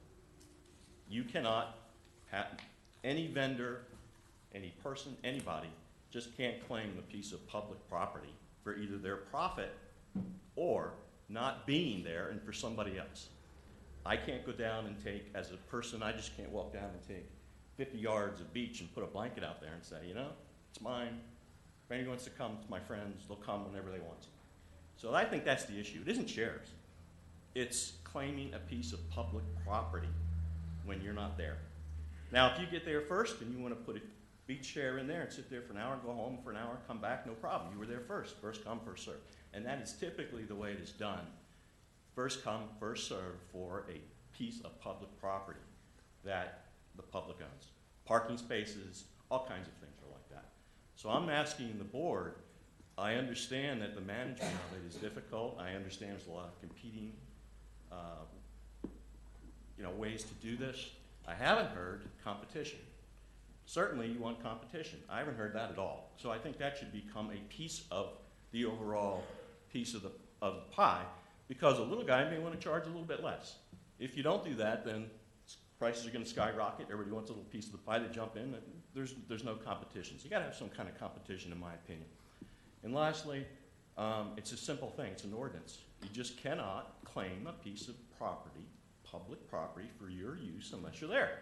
So, if you want a chair, no problem. You rent a chair, you walk down, you sit in. You can't have your brother walk down there or anybody that you're gonna use. And I don't think that's a really hard thing to do, just to start solve the problem for this year.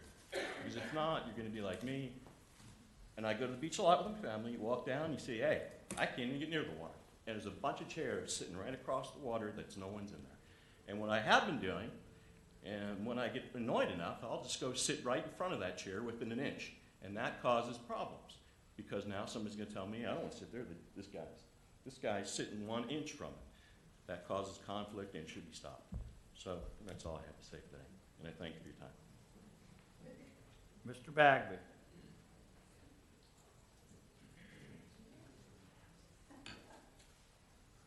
Thank you, Mr. Chairman, Commissioners, Jim Bagby, BAGBY. Couple of things. I agree with a lot of what's being done here. I don't know if he's changed his proposal since he showed it to me about a month ago, but it at least gets us further down the road. The one thing I would say is make a review after spring break, okay? Don't wait till after the summer. After spring break, do a review and say, did it work? Can we expand it? Do we need to contract it? Do we need to change it? That's the first thing. Second thing is you got to have, and this last gentleman alluded to it, you got to have human nature and take that into account. Because right now, the way as I understand the program, it's not set up. It's just there till I come down. Okay, well, what I'm going to do is I'm going to come down at 8 o'clock or 7:30 or 7 o'clock as soon as you'll let it set up as dad, and I'm going to say, I got a family of 4, I'm here, and we'll set it up, and then I'm going to go back and I'm going to have coffee, and I'm going to have a donut or whatever, and stake my claim on that ground. There's got to be some kind of time limit. You know, I understand people got to go to the bathroom or people got to go grab a sandwich or something, but there's got to be some time limit, because all you'll do is what you've had in the past, people coming down, staking out their ground first thing in the morning, and then it looks like a ghost set because they don't come back till 1 o'clock in the afternoon. It's not really a ghost set, they're rented. You know, somebody's paying for them. So you have to take that into concept. You have to have a break there. You're probably going to have an additional meeting before the spring break, because there's a lot of people, obviously this is a big issue, and you need to publish the plan or the proposed plan and let people digest it, because you're going to get just another hour and a half of comment based on after they read the plan of what they like and don't like, and hopefully will improve the plan for the spring. But I would just encourage you, look at the plan, publish the plan, bring everybody back in, and I know you will in a public meeting at least twice, and then look at it again in a workshop or another session between spring break and the summer. Because if it's wrong, we don't need to take a bad plan and just put it in the summer where we have twice as many people coming for over twice as long. Thank you. Lisa, and then you, Bob, and that's going to wrap it up. Lisa Valshy, B-O-U-S-H-Y, although I guess I don't need an introduction. But I wanted to clarify something for you, Commissioner Anderson. While I think the Beach Ambassador program is a wonderful, wonderful program, I found that being a beachfront owner and trying to do it and ever mentioning any kind of rules created some conflict. So I no longer serve as a beach ambassador. I was using you as an example when I saw you. Well, I just wanted to I clarify, wasn't sure if you were because either. that is a wonderful program, and I really don't do the rule thing at all anymore. I find I can talk about turtles to anybody and everybody without a shirt. So just real quickly, I think these are all great ideas, trying trials and things like that, but we do have an issue of what do we do this year? Like, what do we do March, April, May, June, and so forth? And one of the things that I'd like you to consider is that if we're going to continue to have vendors come down and set up at 7:30 a.m., 8 o'clock a.m., and stay all, leave the chairs and umbrellas all day, that we consider on the public beaches using the middle zone. Right now, we have it set up where the landward third of each of the regional beach accesses is designated as a tent area. If you choose to continue to have tents, then that's what we're doing for right now. I think if we considered maybe making the middle zone a vendor area so that the most seaward zone of every regional access is left for first come, first serve people that set up their own stuff. Now, that doesn't mean that a vendor, that if a client comes down, a customer comes down, and they are on the beach and their chairs are set up in the middle zone, perhaps you allow for them to move them forward because they're actually there. I don't know. But if there's going to be just massive setups of chairs that are going to be there all day long, regardless of whether people are there or not, perhaps putting them in a middle zone would satisfy some of the immediate need to get the reserving the whole first row of the beach situation under control. It's just a thought. The other thing that I'd like to mention that's really another area is I would really like for you all to consider whether continuing to have tents on our beaches is really in the best interest long term. And change is painful. I don't care when you do it or how you do it.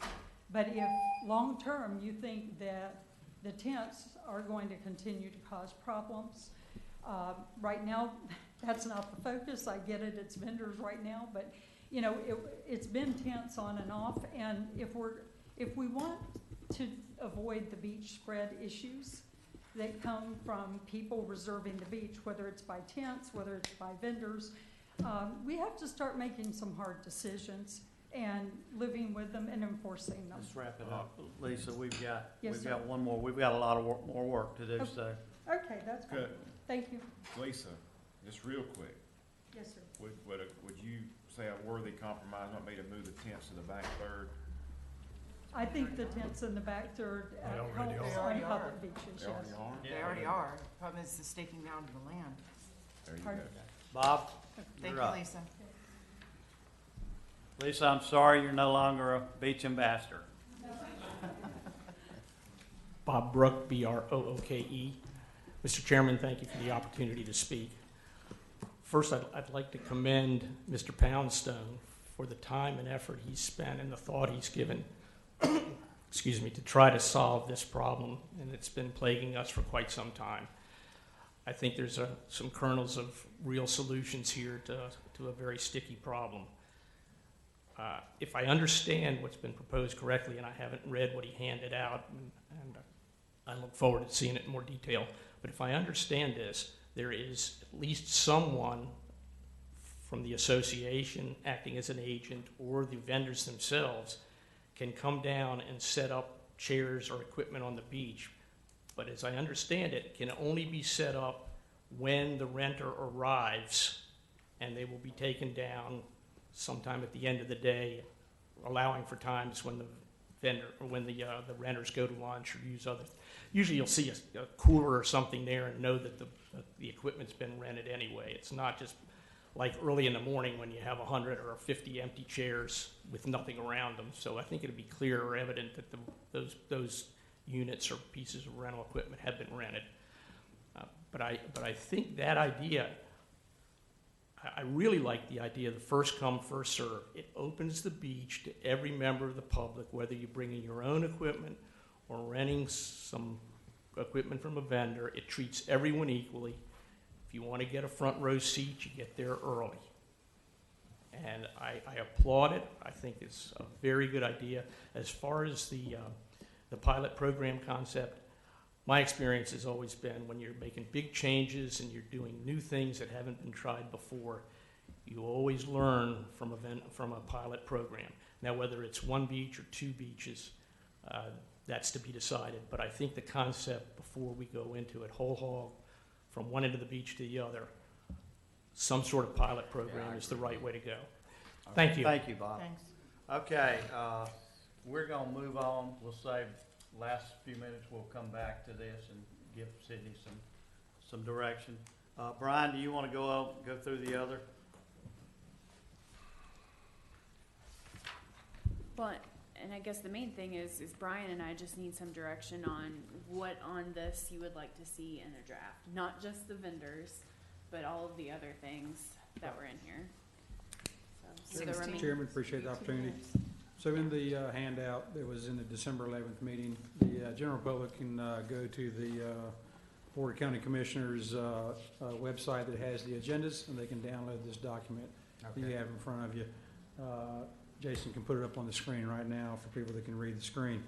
So what it is it's the list that was compiled that came out of the sub-advisory committees and the Tourist Development Council meeting, and it has the sections listed in outline form by chapter and section, and then the red and blue on the last right. pages.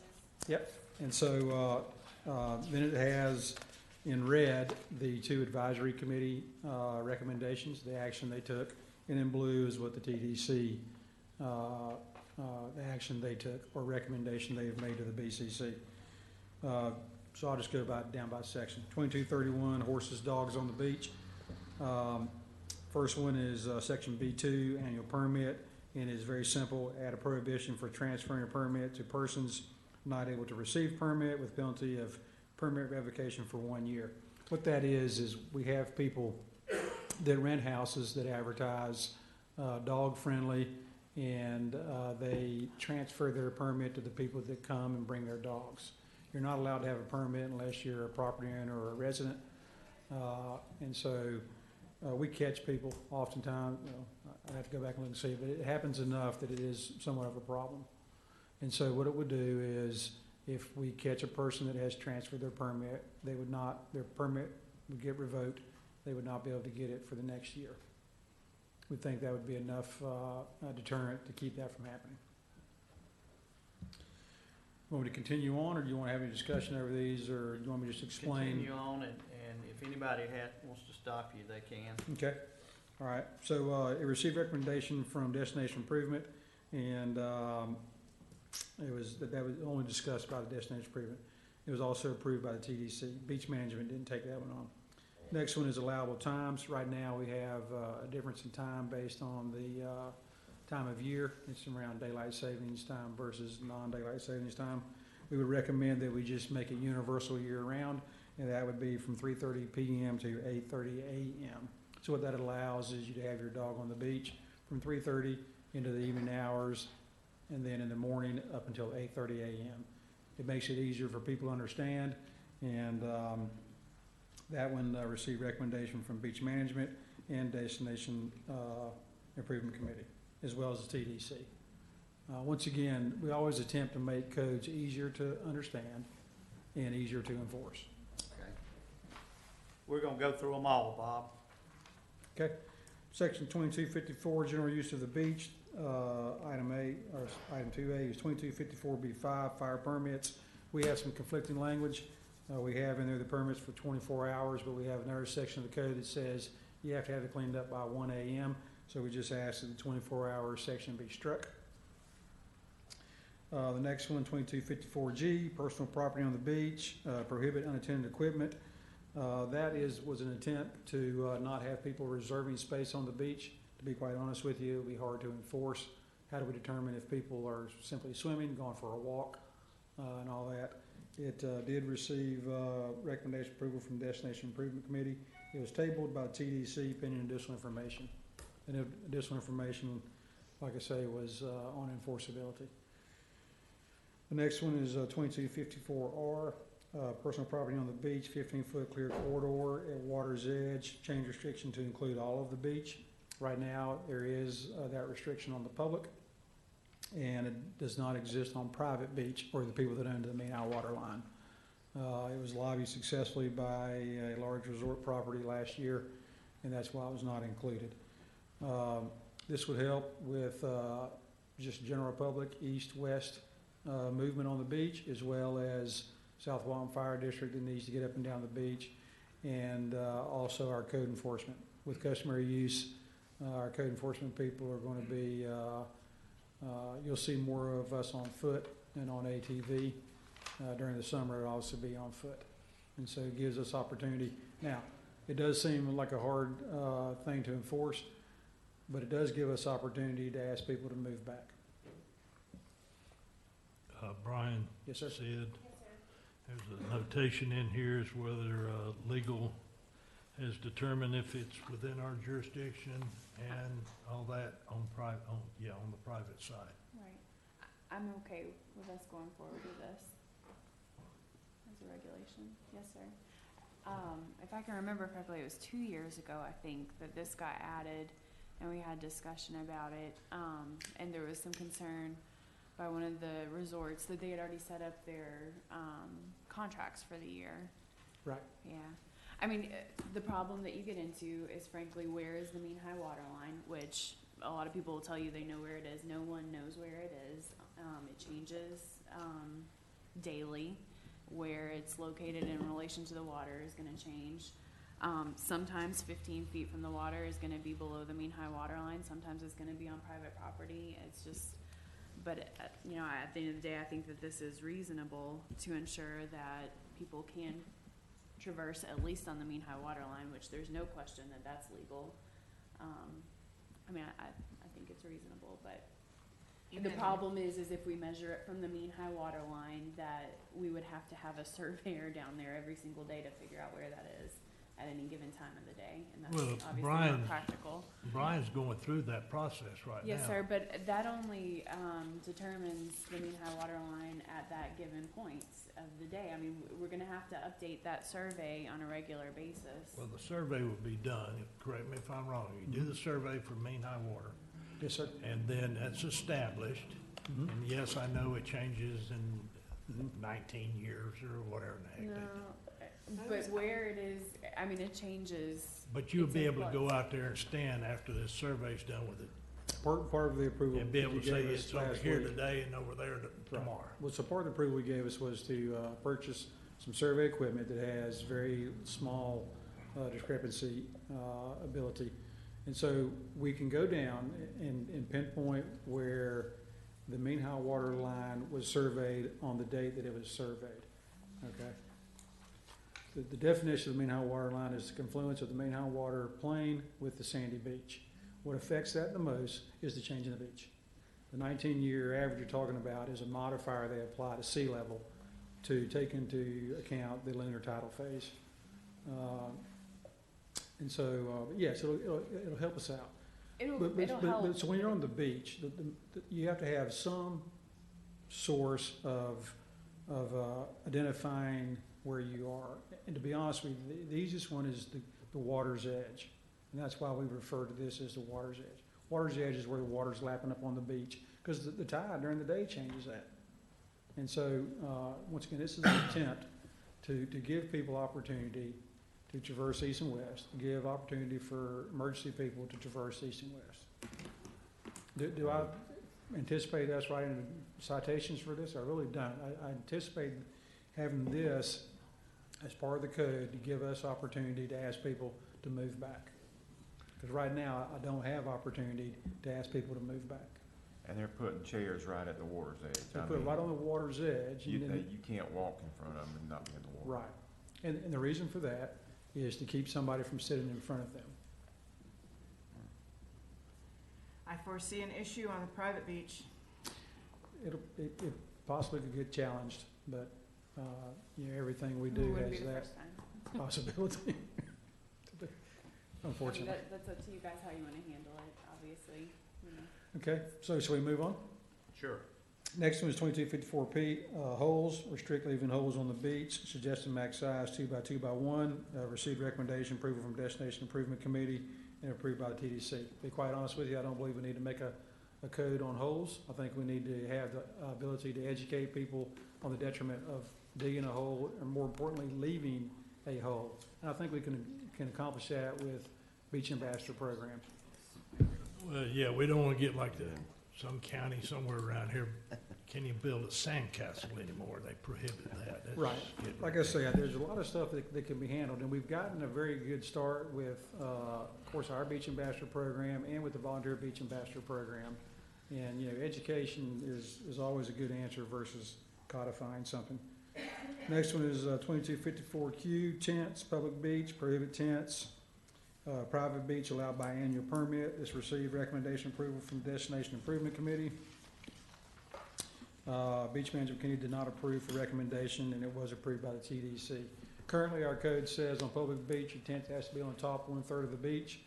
We implemented that code last year. We ought to give it some more time to take. One issue we had was our signs that we had out there on the beach that delineated this area became prized possessions for people that visit our beach.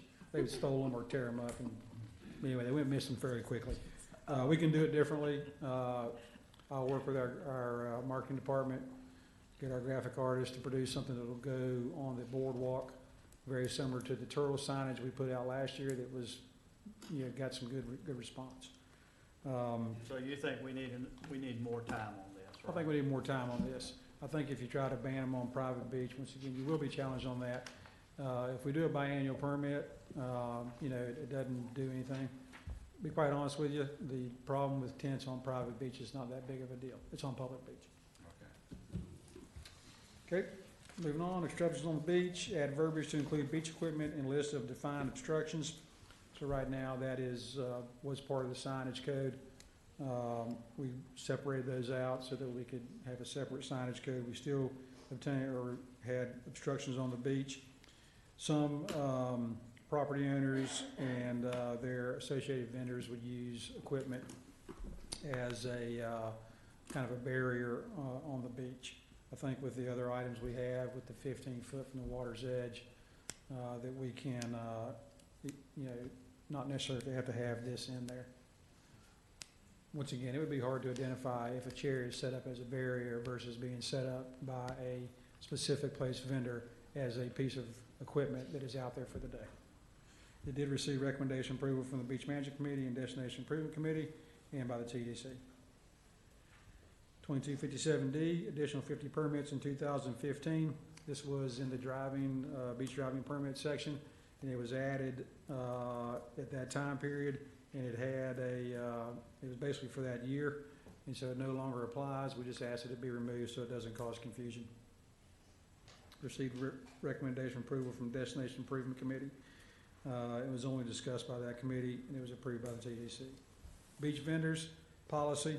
We've talked about that today in great detail. I think we understand our options on that one. Research, develop, manage vendor program for regional beach accesses. We received recommendation approval from the Beach Management Committee and Destination Improvement Committee. Approved for TDC with additional instruction to return proposed plan to TDC for review approval.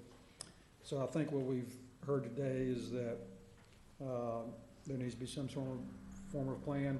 One plan seems more beneficial to all concerned.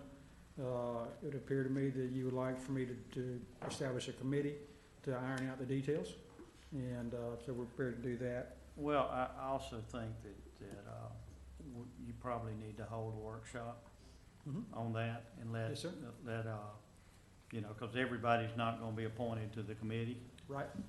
Maybe get a committee together to go over it real, you know, get things kind of fixed the way you want them, and then have a public hearing to get any other input, or Right. just have a public hearing and then have the committee. But we need to do it as quickly as possible, and do it right. I'm not saying let's hurry up and throw something together. Right. I want it done I right. think we have a good start on it, so I I do would, too. I would I do too. recommend let's form a committee, put together a proposal, have a public workshop, take in public input based on that, and then massage it into the final form. Okay. So is this to begin the pilot program, This would be, or separate from the pilot program, so that we can at least get started this year? Because right, so I it know would- you have done a lot of studying on other, sorry, a lot of managed beaches, and we talked that you would be ready to start do a pilot program this year. Right, so Okay. this would be ironing out the terms and conditions of the agreement, be it looks to me like we're moving towards what we call the co-op program. And so it would be, once again, that's upon direction of the BCC of which way you want me to go. And whichever way it is just to iron out the fine details of it. And that would include daily operations, the management of it by the entity that has the lease agreement. If there is any base fee that they would pay us, the details between that leasee and any sub-leasees.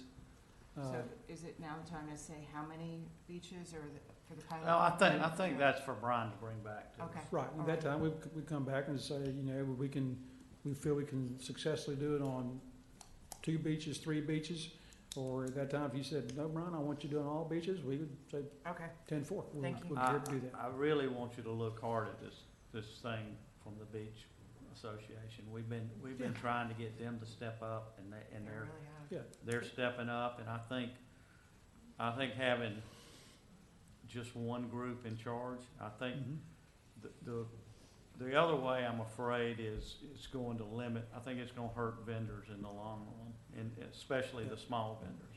I think that I'm not sure if, and correct me if I'm wrong, I'm not sure if Ed Walline is one of the ones we need, since I understand it's mostly public, is that right? I mean, mostly the general public use that? I think it has equal distribution of vendors and general Does public. it? Okay, all right, All of our regional beach accesses have a good distribution of both. all right. But whichever beach you would like for us to do it at, which beach Alright. or beaches, is what we'll do. I would like at least 2, and I'd like Okay. And the Inlet diversity. Beach and maybe one on the east side, one on the middle. I'm not, whichever ones you pick is fine with Okay. me, but I'd also like to see, somebody like Mr. Coble, who's been in the business a long Yes, sir. time here, involved in coming up with this. You're just voluntold. Sydney, could this be done by direction, or does this have to be done by vote today, or? Vote today. I need direction. There's no votes taken today, but I need clear Okay. direction on what you guys want to see in the draft at the Yeah, February but we're 12th. talking about his committee. Okay, so are we gonna push off the changes to beach to? No, this just got interrupted. Okay. If you had a better chairman, it wouldn't have happened. No. Yeah. So the question is, I think I understand the direction. That's what my question was, is it direction, or is it a BCC vote to Direction. form a committee? And by doing that, I will send a list of the people that I would select. I already have an understanding of who you would like me to include, and I'll send you an outline of what we're going to do. And I'll send it to Sydney. Sydney can then say, yep, Brian, that is in line with the direction we received today.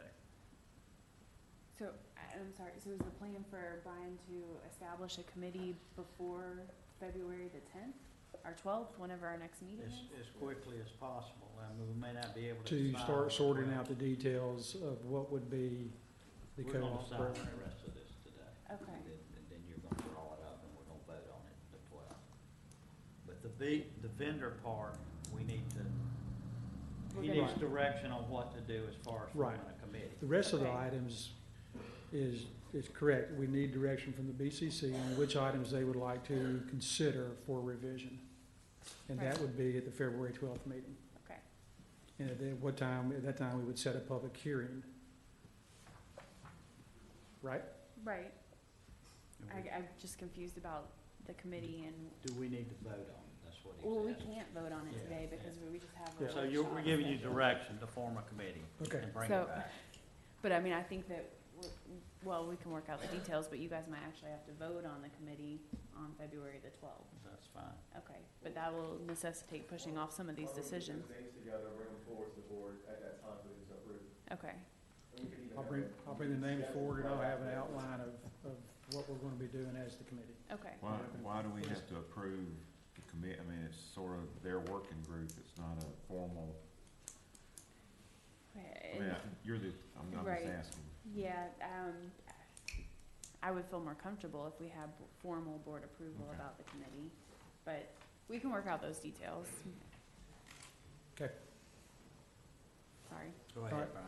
So moving forward, the next two items are, really would be handled if we do move forward with some sort of managed vendor program, but they concern storage at the toe of the dune for delivery vendors. So item H there, 2260B1, delivery vendor equipment storage, prohibit delivery vendors for storing equipment at the toe of the dune on public beach accesses. Received recommendation approval from Destination Improvement. Beach Management Committee voted to recommend that vendors be allowed to store equipment to a dune per existing code. And then TDC did approve it. So that would eliminate them from storing product at the toe of the dune like they're allowed now. And then the next item is the placement of specific place vendor storage boxes. Currently, they're allowed to be 10 feet apart. This would adjust that frequency to 20 feet apart. So like I say, actually that item C, the second one, would be separate, but the other item would be included in the managed vendor program because it addresses public beach. Well, I firmly believe we need to start getting this stuff either taken off the beach or put in a box, one of the two. Not just leaning against the dune and chained or maybe not be chained. Right. You know, just The get them storage- off or put them in a box. Storage in boxes works very well at specific place permits. Those are the private property permits. And so it should work just as well on public beach accesses.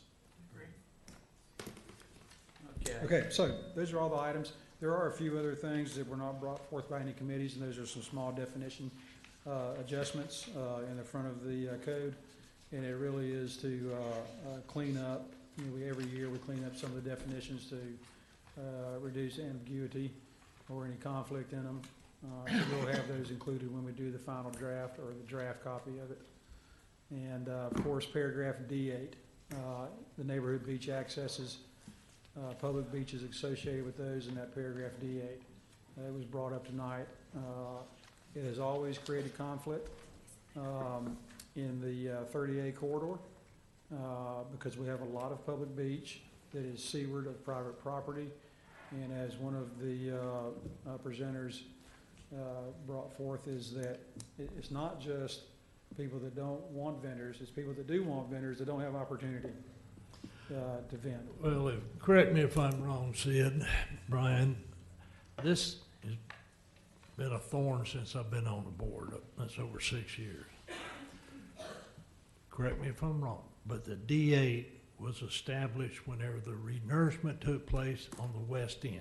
Yes, sir. And for whatever reason, the boards at that time made a concession for the remaining 20-something miles of beach. Correct. Is that Well, correct? actually, from my understanding, is it was inserted into the code to appease some people that were in opposition of the beach renourishment program on the west end of the beach.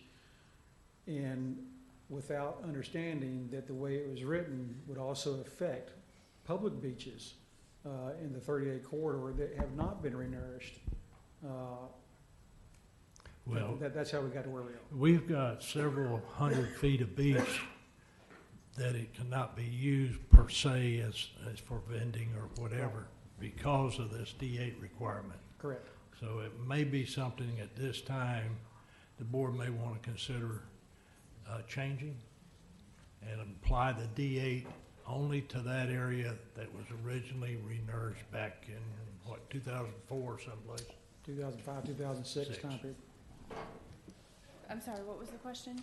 It was about D8 and how it applies to the 38 corridor versus Yeah. how it's applied to beaches that have If you guys AEC. want to, we can easily fix it with simple language to say that it applies on renourished beaches, but not in areas where we haven't had a renourishment project. Well, since we can't throw it in the form of a motion, it might be something to be brought up when we can take Right. appropriate action. Right, that's good. So the next step in the process is at the February 12th meeting, y'all, the board will give our two departments direction on which sections of the code they would like to consider for revision. Sydney and I will draft that language and at the same time set a public hearing maybe there's another meeting in between to present the draft language, Well, but So the plan is for me to get your direction today about what you wanna see in a draft. I will draft that and have it to you on February the 12th, and on February 12th, you will vote to hold the public hearing. And that just needs to be at least 10 days after February Okay. 12th. Are you through, Brian? yes, sir. Okay, just real quick. Bob, you had a question?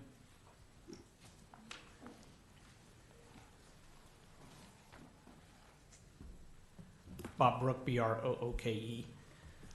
I'll try to walk down the list quickly in the order that Brian presented them. As far as the dogs on the beach go, I applaud making the times consistent for daylight savings time and standard time. However, I don't understand why we're giving them more time on the beach rather than taking the daylight savings time standard, because that's when you're going to have most of the people on the beach, rather than lower the time and giving more time in the afternoon and more time in the morning. Keep the daylight savings time of 8 o'clock, between the hours of 8 o'clock and 4 o'clock. Dogs are not allowed on the beach, number one. Number two, on the personal property on the beach, on private beach, unattended equipment. Let me just give you an example. If I'm fishing, have to run up for a break to the house. And my fishing equipment is usually, the poles are usually in sand spikes just over on the dry, just up to on the dry sand on the beach. That's 15 feet from the edge of the water, from the water's edge. So I'm guessing, is that permissible or not permissible? Is it forbidden by this? I would suggest that it should not be forbidden. The other question on the 15 feet from the water's edge back being a clear area. I went out the other day and measured the beach in front of my house. It's 45 feet from the toe of the dune to the high water line.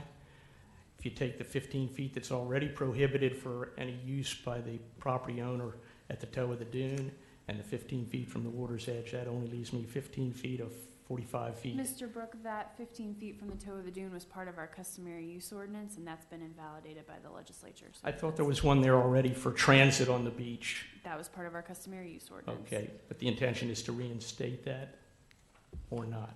Well, If the customary use ordinance is that would be up to the upheld. board when they vote on the ordinance after. Would they rather have the way to transit the beach for emergency purposes to toe of the dunes or along the water's edge? I guess that's something that needs to be considered. Maybe they ought to defer this till they decide what they're going to do in that regard.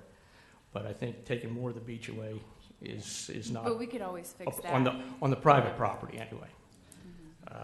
And as I think maybe Commissioner Glidewell pointed out, people like to put their chairs down near the water line where they can put their feet in the water. Now, I guess that's not prohibited by anything you can do because it's seaward of the mean high water line and the county has no control over that. So I guess it doesn't prohibit people from putting. Not accurate, but we do have control. Our boundary extends into the Gulf of Mexico. So we do have control over. State property? Sure. Okay. Well, then I would request you consider permitting the people to use and put chairs down along the water line. It's not the vendor issue that's being taken care of here, or at least the vendors aren't the only ones that are affected by that. And in fact, I don't think it should be on private property anyway. Holes on the beach. I think I would think the leave no trace ordinance takes care of things like leaving holes on the beach. I don't care how big a hole you dig during the day. Pardon? You would think, but not. Well, maybe that's where it should be and not in this, and just have the people, have the beach ambassadors educate the beach users that there is a leave no trace ordinance that contains that. I agree with the tents on public property, or excuse me, tents on private property doesn't make much sense to me. And the vendor issues I've already spoken to. Thank you. Philip, sir, you'll be next. Very quickly, the only thing that I wanted to comment on, given that we are at the end of January, I want to provide a solution to you guys. And if we create a committee, vote on the committee, have a public hearing, wait for another commissioner meeting, I genuinely do not think we're going to be in a position to actually implement a pilot of any kind given our time frame. Well, I would suggest to you, you better get ready to do Yes, sir. it. I don't care if you have to work 24/7. Yes, sir. It's going to happen. That's, So get it done. yes, sir. And I don't want to hear no more excuses about I can't, we can't, we Yes, sir. can't do that. Get it done. Yes, sir. Brian has done a lot of research on other ones that have beach management up and down Florida. So Yes, ma'am. I think you will be ready. Yeah, okay. As long as we can just make it happen before March 1st is my Right. only concern. Thank you. Good morning. My name is Larry Neville, Neville. I run Cabana Man Beach Service at Seaside. I'm on the other side of the coin. I run a private beach. Been in business for over 30 years. Couple things they've been talking about which I have problems with. One is the 15-foot extending it onto private. For the last 2 years, that's been part of public beach. They have not enforced it, not one little bit. I do applaud them trying to get a handle on what's going on the public beaches. I am right next door to Van Ness Butler Access. It's been quite the show the last few years down there. I'd love to see something like that implemented. I take my hat off to them. I'm not part of that group. I don't do any delivery whatsoever. I run a private beach, and that's it. A couple of things I would say. There's a lot of codification, I'd call it, of the beach, and we've hit many different aspects of it this year. Lifeguards, I'm currently going year-round. We've got 3 full-time beach ambassadors, I've heard. We've got driving on the beach permits. We've got boat launching permits. We've got dog permits. We've got all these things going on. The one thing that was implemented this last fall, which I don't think anybody realizes the problems it's going to cause, is the trash pickup that's not being picked up on 40% of these beaches. TDC tax dollars are collected. The code enforcement, we've got 9 officers in that. We've got trucks. We've got everything going up and down this beach. For some reason, they can't figure out how to get the trash trucks up and down the beach. Because we can't go on private beach when You're talking about homeowner says you can't cross my beach. So And- no vehicles, no county vehicles, no code enforcement, nobody's crossing any of those beaches, even near the water's Where they've edge. objected to it. So I mean, we cross where we can if we can determine that we're seaward of the mean high So water. right line now, or if they on need a public lifeguard property. there, the lifeguard can't respond to certain areas of the beach? Is that correct? That's an issue for South Walton Fire District to determine. I mean, we're not, but. Brian, do you want to explain it to him? And I can tell you that the attorney that represents Seaside is the one that started all of it. Okay, well, I know that this is going to be a huge problem. They implemented it last fall. You've worked out a lot of, you've worked out a lot of problems in the past. 40% of the beaches not being trash picked up on these beaches, this will be known as the world's trashiest beaches. Believe me, we have worked extremely hard on this. I'd love to There's a see. group of lawyers involved and present lawyers excluded. You know what that means. Started July of last year, too. Yes, Okay. and we have worked extremely hard. We've contacted their lawyers. We've tried to work out deals, and some of them are and some of them have let us go on their beach. But when they start, okay. But we cannot violate the law to pick up that trash. Well, if you're talking about going to this 15-foot near the water's edge and implementing that, taking that area to access vehicles and deal with stuff, I would suggest let's pick up the trash.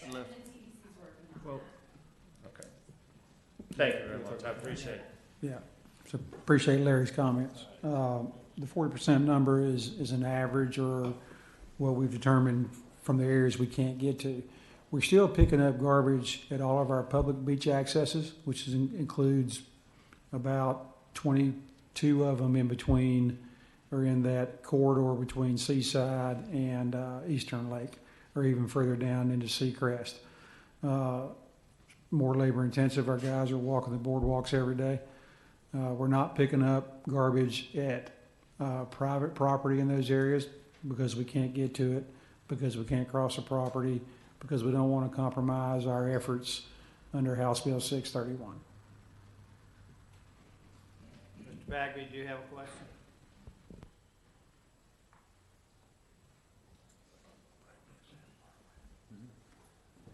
Thanks, Mr. Chairman. I support Brian and the TDC's recommended changes. I want to clear up 2 things. You're right, Mr. Chapman, that to get the beachfront property owners in Miramar Beach to sign the waivers and the releases for the nourishment project, the trade-off was because their big fear was it would be public beach south of the erosion control line, and vendors would be all over in front of their houses. So that was the trade-off given.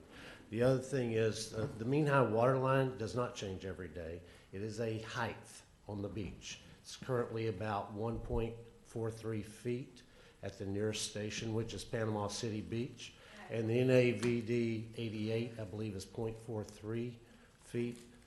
And so a surveyor will go down, and it's the height of the beach. It's not. Okay, and, well, no, it doesn't change. That line does not change. The water may be above the mean high water line or below it, but that line does not change. Right. I think we except when it's agree with redone. you on that. What Okay. I think she was trying to say is, as far as enforcement goes, it is going to be hard to enforce. Once you get the new equipment, at least my understanding of the new equipment that y'all approved, they can go out and they can tell you exactly where the mean high water line is. And at some point in the day, when it's a high tide, it might be in the water. And some point in the day, when it's a low tide, you know, it may be 30 or 40 feet from the water. So, yeah. Right. Well, that's what you got code enforcement and they got equipment for. Okay, we're gonna wrap this up. Sid, you need anything from us? Yeah, I need to know what. I mean,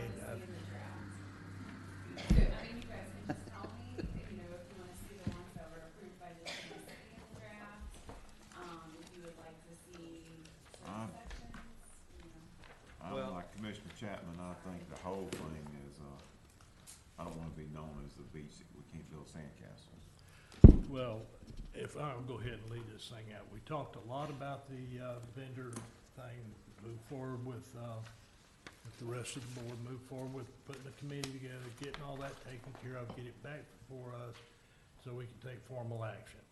And as far as the items that's on these 2 pages that Brian presented, I think most of them we kind of in agreement with. The one 22-54P holes, they need, in my opinion, strike that. Okay. Tents. I think we need to strike tents because I think Brian is asking us for another year on that. Is that Is that right, what Brian? I strike All right, tents. well, we can Mark go tents there. out. I'm okay with the obstructions on the beach language. And for clearing up 22-57D, remove that because it's obsolete now. And we talked about beach vendors, and if we ain't got no direction after all that discussion, I don't know what else I can tell. So, And storing of equipment. yes, and that thing, Prohibit delivery vendors from storing outside the box, however you want to put yeah, it. it should be in a box. Be in a And box. when you said strike tents, it means we're not gonna vote on tents, or we're gonna allow tents as they are? Yeah, Is that what we're you gonna meant? allow tents For as they another are. year. Brian has One more asked year. for another year to work this before he comes back with a recommendation. Is that right, Brian? Yes, sir. I think that we ought to give it another year. Okay. All right, What about the 22D8? well, now the 22D8, as far as I'm concerned, we need to do away with it. I can draft that language. Except the mirror Except the wall. area that was originally re-nursed. Is there anything else you need to see? If anybody has anything else? Now, if we move forward with this D8 removal, we're gonna have to be able to regulate the vending here. So we can make sure that there's some language in there that would allow the county, on those county beaches, to be able to regulate vendor zones or no vending in that particular, whatever the case may be. Yeah. What I would recommend, so we already have language in there about the TDC establishing vendor zones on public beaches. And so our recommendation would be that we increase the frequency of the vendor zones and put them in close proximity to the neighborhood beach access points. Okay. And of course, that could be done upon your approval of looking at diagrams of what our proposal is for the locations. Okay. All right, we're not gonna take any more comments, Sid, you got your instructions? So, Anybody that wants to comment, this will be brought back up at the BCC meeting, and you'll have plenty of time to comment. So, thank y'all for coming. I think this was a very productive workshop. I would like to thank Philip Poundstone for coming up with a solution that we will decide if works or not. But Philip, thank you for taking the time for doing that. Whether we go that way or not, we'll see. But I do appreciate the work you put in for it.